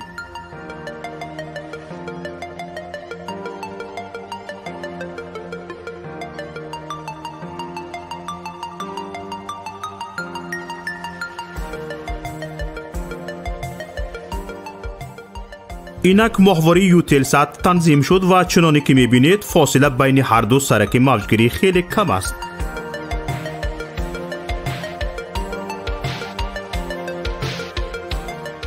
اکنون میتوانید با جستجو در این ماهواره شبکه پیام تیوی را هم پیدا کنید. چنانی که مشاهده کردید زحمت زیاد صرف نشد و پیوستنش هم بسیار آسان است. اکنون که یاد گرفتید هر یک از شما می توانید از تجربه پیوستن به شبکه ما یک نوار ثبت نمایید و به ما ارسال کنید. بهترین نوار به جای این نوار ما همچون نوار آموزشی استفاده خواهد شد. ما می توانیم برای بی‌خطری صدای شما را عوض کنیم. با ما باشید و برنامه های پیام تیوی را پیگیری نمایید. نشانی ما در ماهواره یوتلسات. ماهواره یوتلسات 7B، موقعیت 7 درجه شرقی، فریکانس 11262، سرعت نشانی 27500، پولاریزاسیا HFEC 5:6.